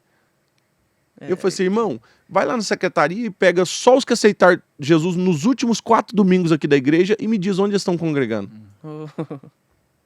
Me diz os dos últimos domingos que aceitou, que é 10, 12, 5, 7 que aceitou a Jesus aqui na frente no culto de domingo. Se você me falar aonde está o povo que aceitou nos cultos de domingo, que tem 700 obreiros aqui para cuidar deles, e que a metade desse povo que aceitou a Jesus aqui na igreja não está congregando em lugar nenhum, ou às vezes está em outras igrejas, ou às vezes você nem sabe onde está, eu vou te falar onde está os 1000, porque não tem como, a gente não dá conta de cuidar de 5 que aceitam Jesus na igreja, 7, 8, 10 ali, 15. Agora imagina 500 numa paulada só, 1000 numa semana. Não tem logística. Então eu entendi, dentro de toda a logística que eu estava fazendo, que eu sou uma pessoa que apresenta o Cristo de um jeito diferente. Eu apresento Cristo para as pessoas. Então eu sou um evangelista, eu estou aqui para apresentar Jesus e a pessoa fala assim, amei Jesus. Eu não olhava Jesus nessa perspectiva. Nossa, Jesus é isso? Um pregador amigo meu, um dia disse que Jesus bem apresentado, ele é irresistível. Sim. Jesus bem apresentado, ele é irresistível. Então, assim, eu sou alguém que vou lá apresentar Jesus do jeito direito. A mulher samaritana bastou um encontro ali, ela foi completamente transformada. Se transformou numa missionária ali imediata. Através do testemunho dela, multidões ali da região de Samaria veio até Jesus. E é bacana essa estratégia, porque você leva Jesus para quem não conhece e você traz uma responsabilidade para quem já conhece. E não tá fazendo para consolidar. Interessantíssimo. É porque a hora que eu entrego a responsabilidade, eu tiro o fardo de mim e falo assim, aí a pessoa fala assim, gente, eu não tô fazendo nada, e o cara vê aqui, então assim, acho que essa é a principal ideia, eu apresentar Jesus de uma forma diferente, porque as pessoas saem de lá emocionadas, elas se alegram, eu tô compartilhando coisas de Cristo, daquilo que Jesus fez, eu falo assim, eu casei virgem, o povo começa a rir, então assim, se torna algo muito engraçado, eu faço se tornar legal a ideia de se servir a Jesus, de se ter Cristo. Eu falo que tem os seus problemas, e até ministrando no Paraguai, eu falei assim, se não tivesse problema, que graça teria? Porque a graça de tudo é você vencer esses desafios. Eu falo assim, olha, eu não quero vir nessa terra e ganhar de WO. Você já jogou gincana na escola e o time não foi? Não tem competição. Tipo assim, você marcou os 3 pontos, mas foi WO. Tipo assim, você tem aquela alegria da vitória, mas não tem a alegria da conquista. E acho que a melhor coisa que existe na vida de alguém se chama alegria do processo e da conquista. Se você ganhar alguma coisa sem ter batalhado, é igual a gente tava falando do Douglas aqui. O Douglas que jogou no Barcelona, gente. Você já assistiu a história. Aí eu tava falando do Douglas. Vai comprometer aí, ó. Não, o cara... mas se você for olhar, então, tipo assim, o cara vai carregar na história que ganhou vários títulos pelo Barcelona, mas ele não vai ter a alegria do desafio da conquista. Tá lá assim, o cara jogou 8 partidas. Eu imagino que não foi titular essas 8 ainda. Então, tipo assim, o cara jogou 8 partidas, ganhou 7 títulos, deve ter ficado ali, sei lá, uns 2 anos no Barcelona. Então, o que acontece? Depois que saiu, o Barcelona nunca mais ganhou, né? Nunca mais foi o mesmo. Aí, ó, o segredo. O Guilherme. Aproveitando o futebol, Iago, porque eu falei que o Guilherme é um imperativo ministerial, literalmente. Minha família, a família da minha esposa mora tudo lá em Boston, a gente vai muito lá, né? E aí, esses dias, a seleção tá aqui em Boston, eu tava lá. Eu falei, eu gosto muito de futebol, olha que interessante. Aí, de repente, eu olhando lá um portal aí secular, Pastor Guilherme com a seleção, eu falei, uai, o que o Guilherme tá fazendo? Não para, aí? né? Que quando loucura você viu, eu tô no Paraguai, quando você viu, eu tô na Ucrânia, quando você viu, eu tô com a seleção. Como é que foi aquele negócio lá? O Dunga falando de você, tal, que foi fazer uma reza lá, como é que foi aquele negócio? Gente, se vocês acompanhar, vocês vão assistir, digita Guilherme Batista na seleção brasileira, vocês vão ver essa matéria, porque isso foi um dia muito doido, sabe aquele dia, tipo assim, atípico? Igual... o Davi Luiz já acompanhava a nossa empresa nas redes sociais, me acompanhava ele também, tal, nas redes sociais, mas eu nunca tinha estado junto, assim, pessoalmente, né? E aí eu vi que a seleção brasileira ia estar lá, e eu sempre levava camisetas da Marca da Paz para abençoar algumas pessoas, e principalmente porque o povo dos Estados Unidos gosta muito. Sim. Eu tinha algumas camisetas ali separadas, e eu falei para ele, olha, queria levar algumas camisetas de presente para vocês. A gente tinha umas camisetas regatas que os jogadores usavam por baixo, Jesus me faz campeão, aquela ideia toda, e eu queria levar de presente pra galera. E aí, na região de Nova York, não deu certo. Mas aí em Boston, um dia eu tô lá mexendo no celular, de repente ali no Instagram, ele me responde no Instagram. Davi Luiz. Ele me responde no Instagram dizendo assim, Guilherme, o que você tá fazendo? Eu falei, tô aqui, tranquilo. Ele falou assim, nós estamos aqui no fogo de chão, no restaurante, vem pra cá. Você tem algum compromisso hoje? Aí eu falei assim, olha, eu vou pregar. Vocês não querem, não? Que legal. Que loucura, eu nem conheci os caras. Mas olha a ousadia aí, ó, a loucura. Eu falei assim, eu vou pregar, vocês não querem ir lá junto comigo hoje, não? Ele me respondeu assim, uai, deixa eu ver aqui. Ele me respondeu só deixa eu ver. Eu já saí correndo o quarteirão inteiro. Falei, gente, ele cogitou a possibilidade de ir me ver pregar. Aí passou um pouquinho, ele virou e falou assim, eu vou. Que legal. Nessa hora eu falei assim, meu Deus do céu. Você vai... Ele falou assim, que hora que você passa aqui pra pegar? Eu falei, o culto é às 6, eu passo aí às 5, pode ser? Ele falou assim, pode. Meu Deus, eu saí correndo, gritando. Eu falei, o zagueiro da seleção brasileira vai me assistir num culto pregar nos Estados Unidos. Lá em Boston, era? Em Boston. Mas aí a região da igreja, acho que fica meio que ali pro lado de Mansfield. E aí eu fui, cheguei lá, a porta do hotel lotada de gente, cheguei junto com o meu amigo, junto com o segurança ali. Falei, o Davi Luiz tá esperando a gente e tal. A gente foi na recepção, eu perguntei, o Davi Luiz tá esperando a gente. Ele virou e falou assim, ele tá lá na frente, lá, num corredorzão grandão, ele, ô Gui, tudo bem? Chega aí. Aí eu fui lá. O cara me chamou de Gui. Que isso, meu Deus do céu. Aí a hora que eu cheguei lá, a hora que eu cheguei assim perto dele, comentei ele, o Lucas Moura tava sentado numa poltrona assim, tava mais sério assim, mais no canto, né, o Lucas. Comentei ele. Aí ele falou assim, a gente vai. Espera só um pouquinho que a gente vai. Aí eu falei assim, o Lucas deve ir junto, né? Que bacana, que legal. O negócio, eu falei assim, vai vocês dois? Ele falou assim, não, estamos esperando o Kaká descer, que ele também vai. 1 minuto de silêncio. Eu tinha sido muito inspirado pelo Kaká, sabe assim? O Kaká era a referência de um cristão ali no futebol. Doido, antes, quando ninguém fazia nada. Falou, casei vídeo, o Jornal Nacional criticando. Todo mundo. Então imagina, as críticas. E aí ele falou e eu fiquei pensando, sabe, deu um delay na minha cabeça. E aí, de repente, ele desceu, eu comentei, eu falei, gente, o Kaká, que Lucas, o Davi Luiz vai no culto. A gente foi pro culto, o culto começava às 6, a gente chegou às 5h45. 15 minutos antes do culto começar. O pastor nem acreditou da igreja, né? Não, eu tava hospedado na casa do pastor, ele era meu amigo, eu tinha avisado pra ele. Só que eu falei assim, pastor, não chama ninguém a mais hoje. Não avisa nem os membros da igreja. Amém. Pro povo saber que, tipo assim, perder culto a gente perde muita coisa. E aí eu me lembro que... E ele obedeceu? Obedeceu. O pastor obedeceu. Não chamou ninguém. Nós chegamos na igreja, era uma igreja para uns 40 pessoas. Uau. Ali, porque nessa época ainda, tipo assim, os Estados Unidos não estavam tão assim, aberto para todo mundo, assim, todo mundo ir. E aí eu me lembro que a gente chegou e sentou os três.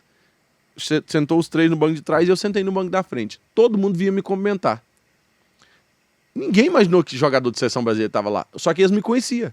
Porque o povo lá da igreja me conhece. Ô Guilherme, tudo bem? Aí eles me comentavam aqui e vi os três atrás. Sabe assim, dava um bug na cabeça de todo mundo. Esses caras parecem o... É sósia? Que esse cara é? Aí todo mundo começou a ficar aquela... Alguém já te falou que você parece o Kaká?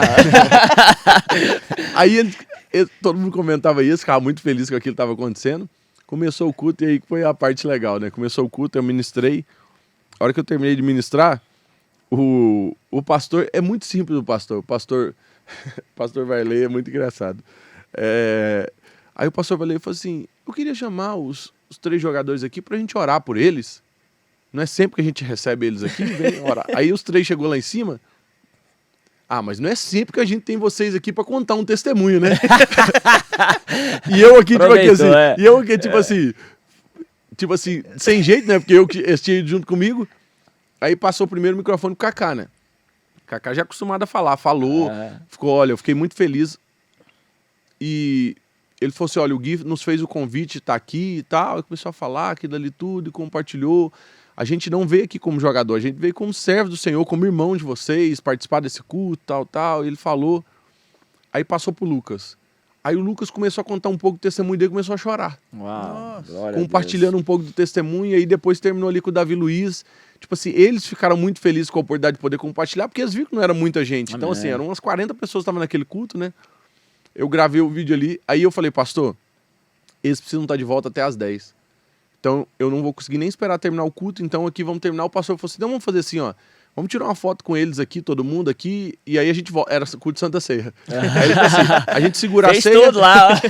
Aí deixar o pessoal tirar a foto aqui e tal. E aí o pessoal tirou a foto com as famílias que estavam ali dentro, né? Que legal. Foi bem rápido, tipo assim, uns 5 minutinhos, a hora que abriu a porta da saída. A imprensa. Não, tinha umas 40 pessoas dentro do templo e umas 100 do lado de fora. Uau. Só que os 100 que estavam do lado de fora estavam com a camiseta do Brasil, bola de futebol, criança, pompom, aquele monte de coisa. Porque os que estavam dentro mandou mensagem pros que estavam... você perdeu, você não veio no culto, você não sabe quem tá aqui hoje no culto. O povo não foi no culto. Aí o povo foi, só pra tirar foto. Aí aquele negócio... Aí a gente foi, saiu, voltamos pro hotel, deixei eles no hotel. A hora que eu tava deixando eles no hotel, eu falei assim, olha... Eu trouxe umas camisetas de presente aqui, eu queria deixar essas camisetas de presente aqui pra você. O Davi Luiz falou assim, Guilherme, faz assim, amanhã eu vou ver se eu reúno os meninos pra você entregar pra eles. Bom que você conhece os meninos da seleção. E aí você volta e eu vou conseguir pra vocês uns ingressos da seleção. Que legal. Eu falei assim, eu ia comprar o ingresso pro jogo do outro dia. Uns ingressos já é 2. Pelo menos eu e minha esposa, a gente já vai e não vou ter que pagar mais. Sendo $40 cada ingresso naquela época. Aí eu falei assim, pelo menos nós dois, pelo menos eu não vou ter que pagar ingresso. Uns já é 2, pelo menos uns já não é 1. E eu falei assim, então tá bom. Voltei pra casa com as camisetas. No outro dia ele mandou mensagem, Guilherme, pode ir lá às 7. Aí eu cheguei lá no hotel, a hora que cheguei no hotel, estamos ali na recepção, o Dunga tava lá, eu falei, Dunga, quero te agradecer por ter liberado os meninos ontem para ter ido no culto, eu sou o pastor que levou eles e tal. Esse cara muito feliz, o Dunga falou, muito bom, parabéns pelo trabalho, tal. Elogiou o trabalho que a gente fez. Subi, a hora que cheguei no segundo andar, que eles abriu a porta, a seleção brasileira inteira tava na minha frente. Uau. Quase que eu voltei. Eu falei, gente, eu não tô preparado isso aqui. Só que eu fui pra levar as camisetas. Amém. Eu fui pra levar as camisetas. Eu cheguei lá, entreguei as camisetas, até o Davi Luiz falou assim, senta nessa sala aqui, era a mesa da CBF, uma mesona dessa aqui, grandona, assim, enorme, aquela mesa daquele tamanho do mundo inteiro. E aí, a hora que a gente tá lá sentado assim, ele virou e falou assim, você não vai tremer não, né? Aí eu fiquei pensando assim, não vou não, né? Tipo, acho que ele ficou com medo de eu tremer, porque quando os jogadores da seleção brasileira chegar lá, ele falou, não, é porque você vai falar, nós vamos fazer um culto. Que legal. E aí você vai dar a palavra pra galera toda. Glória a Deus. Aí eu falei assim, aí começou a chegar muito jogador, começou a chegar, não coube na mesa da seleção. Aí ele falou, vamos ali pra um outro espaço. Aí foi pra um outro espaço, e eu me lembro que eu fazia culto com jogador de futebol, só que esse dia foi legal, o que foi legal foi que eu tinha que fazer o culto inteiro. Eu que fiz o louvor, que legal. Coloquei ali uma raridade do Anderson Freire, você é um espelho que reflete. A gente cantou 2 canções ali assim, aí eu dei a palavra, e na hora que chegou na hora de fazer o apelo. Porque a hora que chegou na hora de fazer o apelo, eu me sentia com a bola numa final de Champions, pra chutar indo pra bater o pênalti e dizer assim, ou eu faço esse apelo e não vem ninguém e fica muito feio tipo, o que eu fiz aqui, ou eu faço, tipo assim, se alguém entregar a vida pra Jesus aqui, vai ser algo maravilhoso, vai ser algo histórico. Festa no céu, né? E na terra, Festa no céu e na terra. E aí eu preguei e fiz o apelo, 3 jogadores entregaram a vida pra Jesus. Glória a Deus, glória a Deus. A hora que eu vi aquela cena que os jogadores de joelho, eu falei assim, gente, eu zerei a vida. Amém. Que Matou loucura. O chefão. Que loucura, olha o que Deus fez. Eu me lembro que o Fabinho, que tá no Liverpool, Sim. o Alisson Becker, que é o goleiro da seleção hoje, e o Lucas Lima, que eu acho que hoje tá no Bahia, alguma coisa assim, foram Fortaleza. os que... Fortaleza, isso. Se prostraram lá na frente, entregaram a vida deles pra Jesus. Foi um dia histórico, foi um dia maravilhoso. A Deus, e aí, eu fui no outro dia... Eu postei, né? Fui no outro dia pra assistir o jogo. O Brasil ganhou de 4-1, glória a Deus. Né? Imagina se perdesse. Consolidou o trabalho. E aí começou as matérias, né? Porque quando teve a primeira coletiva, o povo começou a falar assim, aí apresenta aquele pastor lá. Eu acho que eles começaram a criticar demais. Criticar. E aí eu acho que o Dunga, pra não ficar ali naquele peso do povo o tempo inteiro, falou assim, não. Aí deu aquela polêmica toda. Deu aquele BO todo que aconteceu na seleção. Que contribuiu pro teu ministério, né, cara? Deus usa algumas coisas aí para amplificar o ministério, né? Tem muitas pessoas que fogem das polêmicas, né? Mas às vezes são algumas críticas e polêmicas dos outros que vai fazer com que muita gente Deixa eu te fazer uma pergunta aqui, então. Pergunta polêmica. Todos os projetos, tudo que você falou aqui, começou com a rede social, né? Eu tava olhando na minha rede social, vi um pastor e fui. Aí o Davi Luiz me respondeu na rede social. Eu tenho um projeto na rede social. Eu queria saber a sua opinião sobre fazer jejum de rede social. Fazer jejum de rede social?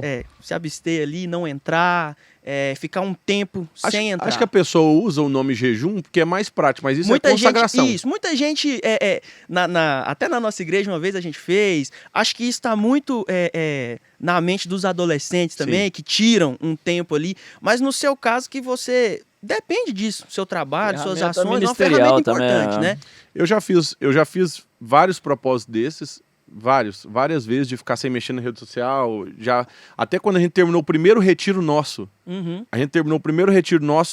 que era o dia dos meninos voar, eu falei assim, nós vamos fazer um propósito de oferta. E os meninos todos... Nós ficamos 40 dias sem rede social. TikTokers, só com... sem rede social nenhuma. Sem nenhuma rede social. Então, Deus. os meninos ficaram dessa forma. Então, eu não tenho nenhum problema do pessoal chamar de jejum, mas assim, eu sou assembleiano, né? E aí quando você vai falar para o assembleiano fala assim, não, jejum é só de comida, é só se abster da comida, aquele monte de coisa e tal. Então assim, eu não tenho problema quem olha nessa visão. Se você olhar nessa visão, eu consigo colocar os dois como jejum. Fazer jejum de rede social. Porque jejum pra mim é se abster de alguma coisa, Sim. de principalmente algo que eu goste. Isso. E tipo assim, e tem gente que hoje tem, se você tirar a comida, ele não sofre tanto igual tirar a rede social. Exatamente. Então, pros que olham na visão não é jejum, é consagração. Eu tô me consagrando e tô ficando longe da rede social. Mas para quem não tem dificuldade com isso, eu coloco tudo no pacote de jejum. Tô colocando no pacote de jejum hoje aqui, ficar sem comer e sem rede social. Então assim, eu sempre falo pros meninos, não deixa de fazer o de comida, né? Não deixa de fazer. Sim. Porque eu aprendi uma coisa extraordinária e eu quero compartilhar isso com você que está assistindo aqui. Um dia eu vi alguém falando que o estômago é o único órgão do corpo que consegue emitir os mesmos sentimentos e sensações do cérebro. Porque se você ficar sem beber água, você não tem aquele desespero. Nossa, tô sem beber água, aquela loucura toda. Os outros órgãos, o pâncreas, qual que é a forma com que o pâncreas... Não, nenhum. O estômago faz. Então, por isso que abrir mão de fazer o jejum, quando Jesus está fazendo o jejum para vencer as provações, é porque quando eu aprendo a vencer a comida, eu tô me colocando tipo no nível 1 para conseguir vencer as próximas coisas que vão vir na vida. Sim. Porque quando você deseja uma mulher, você é casado? Sim. Então, se você é casado, o desejo não é do coração, o desejo vem da onde? Da mente. Então, o que acontece? A única coisa no corpo que consegue fazer você ter desejo de algo é o estômago. Eu tô com... Nossa, tô com desejo de comer essa batata frita aqui. Eu tô com desejo de comer esse prato de comida. Nossa, mas eu tô num desejo de comer. Então, tipo assim, o estômago emite o mesmo sentimento que o cérebro faz com desejo. Então, quando eu consigo, num prato de comida, olhar pro prato de comida e falar, não vou comer, eu tô no nível 1 do olhar para uma mulher e não cair em pecado, em tentação com ela. Então, quando eu estou fazendo jejum, quando Jesus está mostrando pra gente a importância de jejuar, é a oportunidade de eu dizer assim, aprender a dizer não para aquilo que de verdade eu preciso vencer nesse exato momento.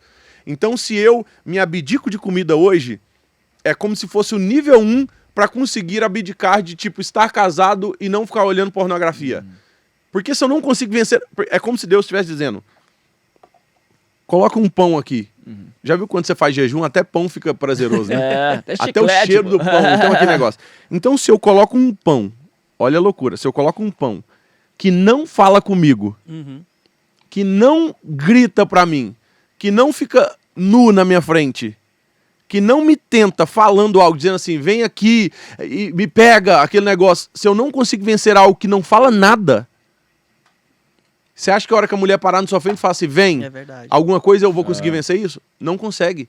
Bom, se aquilo que não falou nada, se um prato de comida que não fala nada, a pessoa não consegue se conter, não, eu preciso comer, aquele monte de coisa. Aí, isso aqui, a hora que aparecer a primeira tentação da sua frente, você não consegue vencer ela. A hora que aparecer a primeira proposta de alguém dizendo assim, assina isso aqui, você vai ganhar R$1 milhão. Porque essas são as propostas que o Fábio recebe quando ele é político.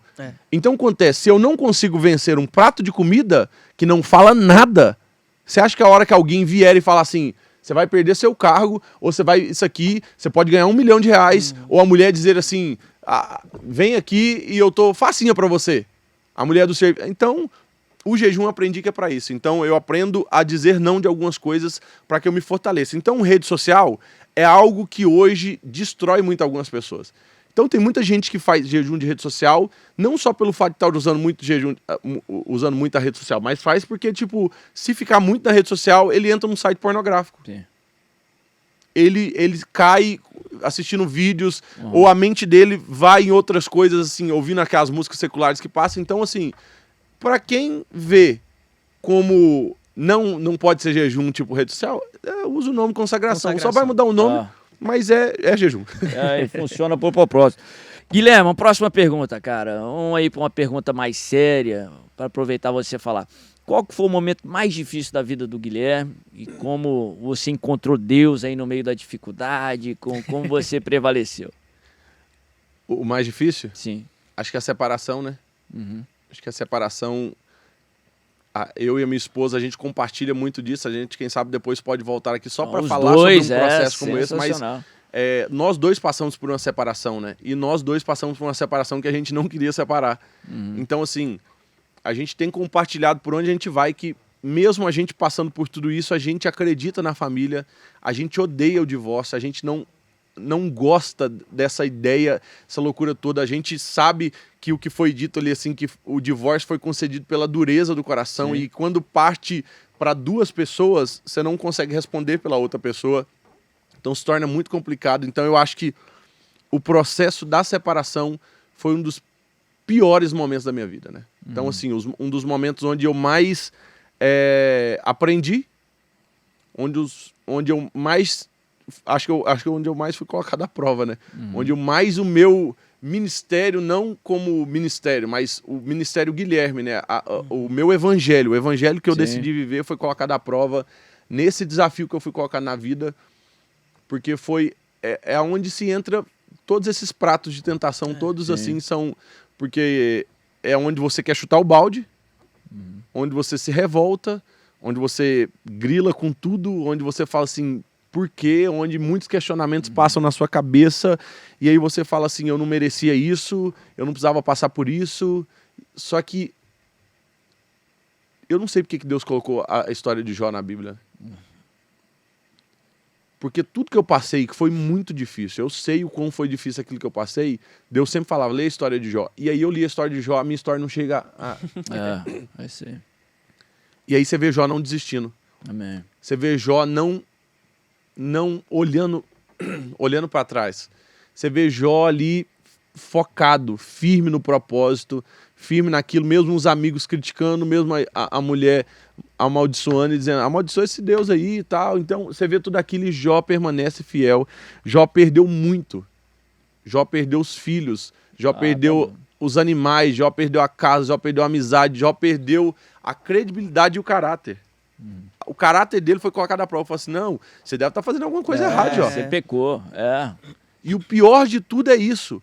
O pior de tudo é você ser colocado à prova em algo que, tipo assim, você fala assim, gente, quando você olha pra você e fala assim, eu não tava merecendo isso, não. Eu sei que eu tava entregando a minha vida pelo ministério, fazendo as coisas, a gente comete falhas, aí você começa a olhar assim e fala assim, mas não era pra tanto, né? Tipo assim, as falhas que você comete e fala assim, se eu desdei não sei se você falar, se eu não dei atenção devida à minha esposa, se eu fiz isso, a gente pode sentar, ajustar, né?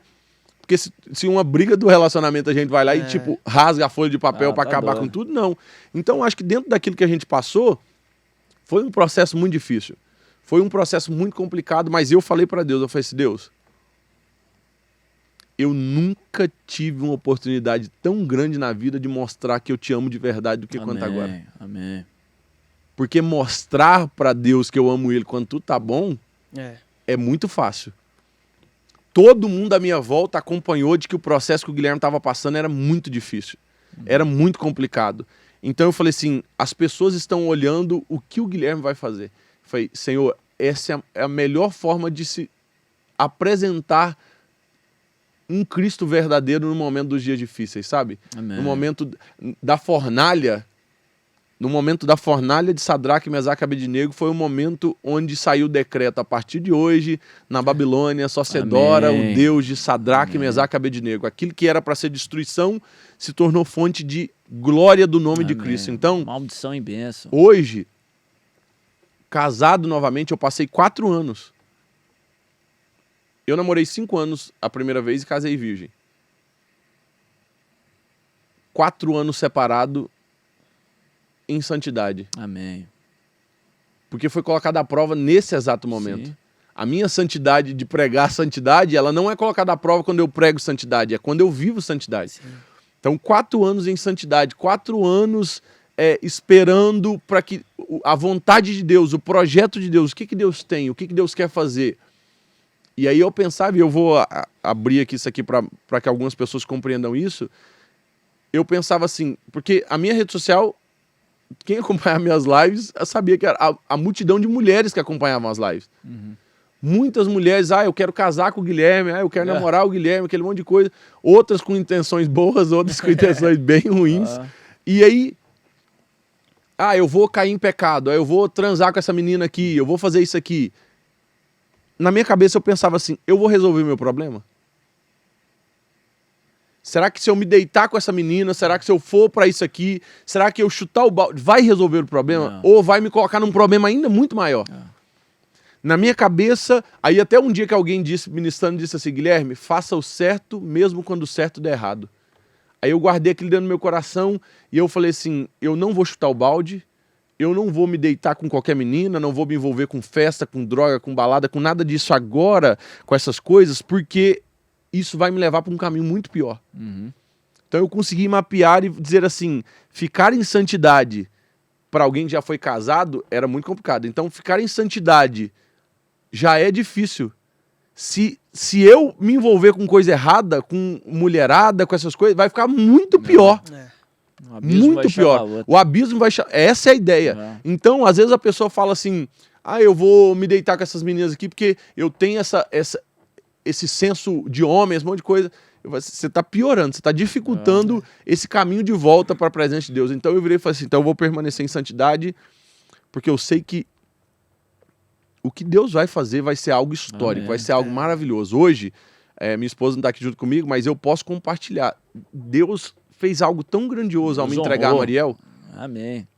Que, tipo assim, até ilógico. Fora de lógico. Como você conheceu ela? Na live de oração de madrugada. Glória a Deus. Aí Deus honra, cara. Deus honra. Santidade. E sabe o que é o melhor de tudo? Eu sempre falo uma coisa. Tudo que eu criticava, Deus é especialista nisso. Tudo que eu criticava, as ironias Deus entregou de presente para dizer assim, o que eu tenho para você é muito melhor. Por isso que eu falo, você que fica criticando o filho dos outros, Deus vai te entregar um filho canseira só para você. Então, assim... Eu brinco com a minha esposa, que às vezes eu criticava pai em avião, assim, poxa, o menino chorando aqui, que absurdo, né? Hoje, quando eu vejo, né? Hoje que eu tenho 2 meninos, um menino e uma menina, 2 filhos, hoje eu vejo, eu fico com dó dos pais. Eu fico imaginando, poxa, já tentou de tudo. Meu pai me ensinou uma coisa, essa daqui fica pro meu pai. Meu pai me ensinou, falou assim, quem tem telhado de vidro não joga pedra pra cima. Isso aí. Então, assim, se a gente tem a oportunidade... Aí eu ficava criticando, falei assim... Conhecer alguém pela rede social, isso é do Satanás. Não dá, não. Não fala que é de Satanás, mas fala assim, não, namoro à distância. Namoro à distância e conhecer em rede social. Falei, não. Conheci na rede social em uma gaúcha. Uau. O mais distante que poderia dar. O mais longe que tinha que dar. E aí, tipo assim, aí a gente se conheceu, marquei um encontro com ela, a gente foi até pra... assistir a série do David em São Paulo. Não vou contar muito, porque depois a gente vai vir para contar mais isso aqui. Isso aí, Mas aí, Deus me entregou uma mulher que eu olho hoje e falo assim, eu não teria capacidade de escolher uma mulher tão temente a Deus, uma mulher que me inspira, uma mulher que me empurra para frente, uma mulher que eu falei na semana passada assim, amor, vamos no Paraguai? Ela disse assim, bora. Então, amor, tô indo na Ucrânia. Ela virou e falou assim, se Deus mandou, vai. Amém. Então, assim, que entende o chamado e que hoje eu fico admirado no respeito que as mulheres têm por ela. Por ela, tipo assim, a minha esposa pregou a primeira vez na lua de mel, tipo assim, a gente foi pra lua de mel no México, e de lá nós fomos para os Estados Unidos. E aí lá nos Estados Unidos, na igreja do pastor Varley, que é o pastor que a gente foi pra seleção brasileira, marcou, hein? Ele falou assim, Guilherme, fala no culto de domingo, nesse domingo. Eu falei, não, pastor, minha esposa vai ministrar. Uau. E aí foi a primeira vez que ela ministrou em abril do ano passado. Nunca tinha pregado. Nunca. E hoje, as maiores conferências do Brasil hoje têm levado ela tem sido uma referência para as mulheres, de uma mulher temente a Deus, que a gente, nessa junção de 4 filhos, né, os 2 que ela já tinha com os meus 2, nós juntamos aí e algo extraordinário tem acontecido, Deus tem feito algo poderoso e a gente tá preparando aí os próximos aí. Glória a Deus. Estão preparando ainda? Próximo? Sim, se Deus quiser, glória a Deus. Esse ano ainda tem novidade. Uau, Ei, Brasil. É isso que eu ia perguntar, né? Além dessa parte da família, tem alguma outra novidade aí nos projetos? Mais algum projeto nas redes sociais? Mais alguma outra live aí que você está projetando? Olha, novidades boas que a gente tem é que o Minha Missão volta agora em janeiro. Opa. Não falamos sobre isso. Vai ter que voltar para falar sobre ele. Falar de missão. Vamos voltar depois que a gente for no Missão, que a gente conta com novidade boa. Então, assim, a gente tem as Missão, vai voltar agora em janeiro. Nós temos uma... Que teve um lance aí de um jogo que você fazia, não tinha? Que vinha uma galera aí. Isso é outro projeto. O jogo contra a fome que a gente fazia. Então, a gente volta às missões e Deus me entregou um projeto, eu quero abrir aqui. Primeira vez que eu vou contar desse projeto. Olha aí, ó. Que o Retiro ele é um acampamento de influenciadores. Sim. Os maiores influenciadores de rede social vão para esse evento. Só que aí Deus me pediu agora, em dezembro, eu faço o primeiro retiro para filhos de pastores. Sensacional. Aqueles que carregam influência antes de nascerem. Carregam influência que não, às vezes, eles se perdem na influência, dizendo assim, eu não sou meu pai, aquele monte de coisa. Você não é seu pai, você vai ser maior do que seu pai. Vocês são como flechas que são lançadas que vão muito longe. Então, Deus pediu em dezembro, você que está acompanhando esse podcast, quem sabe as inscrições já possam estar abertas. Nós vamos abrir as inscrições agora, porque em dezembro a gente faz o primeiro retiro só de filhos de pastores. Então nós vamos fazer porque é uma classe que carrega uma autoridade muito grande e que às vezes tem sido bombardeada aqui na mente. E nós vamos alcançar essa juventude de uma forma. O inimigo que atacar a família do pastor ataca pelas crianças, né? E uma promessa que eu tenho para minha família no Antigo Testamento, filho de sacerdote era sacerdote, né? Então eu creio que é uma promessa para os filhos de pastor. Eu sou filho de pastor, você é filho de pastor. Eles já nascem com aquela responsabilidade. Se faz alguma coisa é porque é filho de pastor. Se não faz, poxa, o filho do pastor não está fazendo. Então tem muitos que têm a dificuldade de lidar com isso, lidar com crítica, lidar com pedrada. Uma das coisas que eu gostaria até de compartilhar aqui assim é para as pessoas pararem de criticar um pouco, sabe? Sabe, às vezes a gente critica demais, critica tudo, igual você falou. Olha, eu tive agora no Paraguai e quem vai assumir a igreja da CFA é o pastor Joshua Abreu, filho do Emílio Abreu, que morreu. Sim, ele morreu, acho que em fevereiro ele faleceu, pastor da maior igreja do Paraguai. Uma igreja sensacional. E aí a perspectiva do que todo mundo olha é, se tá assumindo esse cargo, tá assumindo só porque é filho do pastor. Mas se o cara tá se perdendo, não tá fazendo nada, você, o filho do pastor poderia ajudar o pai dele. Então assim, as pessoas sempre criticam. E o trabalho que a igreja do Paraguai faz é um trabalho extraordinário, que é a maior igreja do Paraguai. O tempo deles é para umas 12 mil pessoas. Nossa. Uma estrutura então, assim, norte-americana, uma estrutura assim. Se você é filho de pastor e está aqui acompanhando, Deus tem um chamado extraordinário para a sua vida e não deixe a sua mente ser afetada. Porque o diabo vai bombardear a sua mente dizendo assim, você não tem capacidade, seu pai é muito top, seu pai é muito bom, seu pai é o melhor de todos, seu pai... Deixa eu dizer uma coisa pra você, você será maior do que seu pai. Amém. Você será maior do que seus pais, você vai mais longe, sabe? Então, acredite nisso, porque Deus tem algo extraordinário e é isso que eu quero implantar na cabeça deles em dezembro. Amém. Vocês vão mais longe do que os seus pais, vocês vão viver... Pode não ser pastoreando. Claro que todo mundo tem que ser pastor, não, porque às vezes tem ali 5 filhos, 5 vai ser pastor, vai dar briga ali, né? Então, tipo assim, mas Deus tem algo grandioso. Mas vai pegar o bastão lá na frente, né? Sim. Então tem muitas lições, você não precisa passar por elas, né? Você já pode pegar igual o Salomão pegou lá para frente. Mas, Guilherme, deixa aí, eu sei que a maioria aqui já te segue, contato, informação, você falou sobre o seu livro, onde que acha, né? Você tem mais de um livro escrito, não tem? Sim, eu tenho 2 livros, um que é o Filho de Crente, que a gente está reorganizando ele novamente para lançar ele novamente. Eu falei uma coisa que nada a ver. e tem o Despertando um Exército de Oração. Eu vou colocar, acho que na hora que colocar o podcast, pode colocar na bio, embaixo. Que aí, o link já direto, se você quiser o livro, se você quiser acompanhar nas redes sociais, aí é tudo Guilherme Batista, tanto no YouTube, quanto no Instagram, quanto no TikTok, aí você pode acompanhar a gente. Acompanhe também as redes sociais do Retiro, do Exército de Oração, tem o Jogo contra a Fome, como foi falado, tem o Minha Missão, se você quiser... Se você, oh, meu Deus do céu. Se você quiser fazer missão junto com a gente, em janeiro, nós vamos ter uma missão muito boa e a gente pode compartilhar dessas coisas legais. Já tem um lugar onde vai? Não. Vale do Jequitinhonha. Sensacional. Vale do Jequitinhonha. Nós temos ali um pastor que sempre nos recebe. Nós vamos fazer um trabalho bem legal para que a gente possa levar essa juventude aí para ter uma experiência real com Cristo no sertão do Brasil. Show! Infelizmente, né? Primeiro podcast, começamos aqui com chave de ouro, graças a Deus. O primeiro, assim, nada vai ser o primeiro, né? O primeiro é único. E graças a Deus foi muito especial. Guilherme, obrigado por aceitar o convite, obrigado por participar. Com certeza fomos edificados e Amém. Quem assistir vai ser muito edificado. Quer deixar uma palavrinha aí pro pessoal? Olha, gente, que Deus continue abençoando a vida de vocês. É sempre muito bom a gente compartilhar. Se você quer conhecer alguém, procure saber se a pessoa tem algum podcast que ela falou, porque aí você vai ouvir o coração dessa pessoa, você vai conhecer um pouco daquilo que o Guilherme faz, um pouco dessas pessoas fazem, que a gente tem a oportunidade de compartilhar desses momentos bons. Então, Deus abençoe muito vocês. O versículo que eu amo, que está em Romanos 2, e não vos conformeis com esse mundo, mas transformai-vos, é isso, que você leve o poder da transformação no ambiente onde Deus te colocou. Se você está colocado, se você hoje está inserido em uma escola, que você ganhe a sua escola para Cristo. Na sua faculdade, ganhe a sua faculdade para Cristo. Se você tem as redes sociais para isso, leve a mensagem de Cristo o mais longe possível, porque a Bíblia diz, ide por todo mundo e pregai o evangelho. Se você abrir a sua rede social, você consegue pregar para o mundo inteiro sem sair do seu lugar. Então, Que Deus abençoe vocês. Foi maravilhoso a gente estar junto aqui.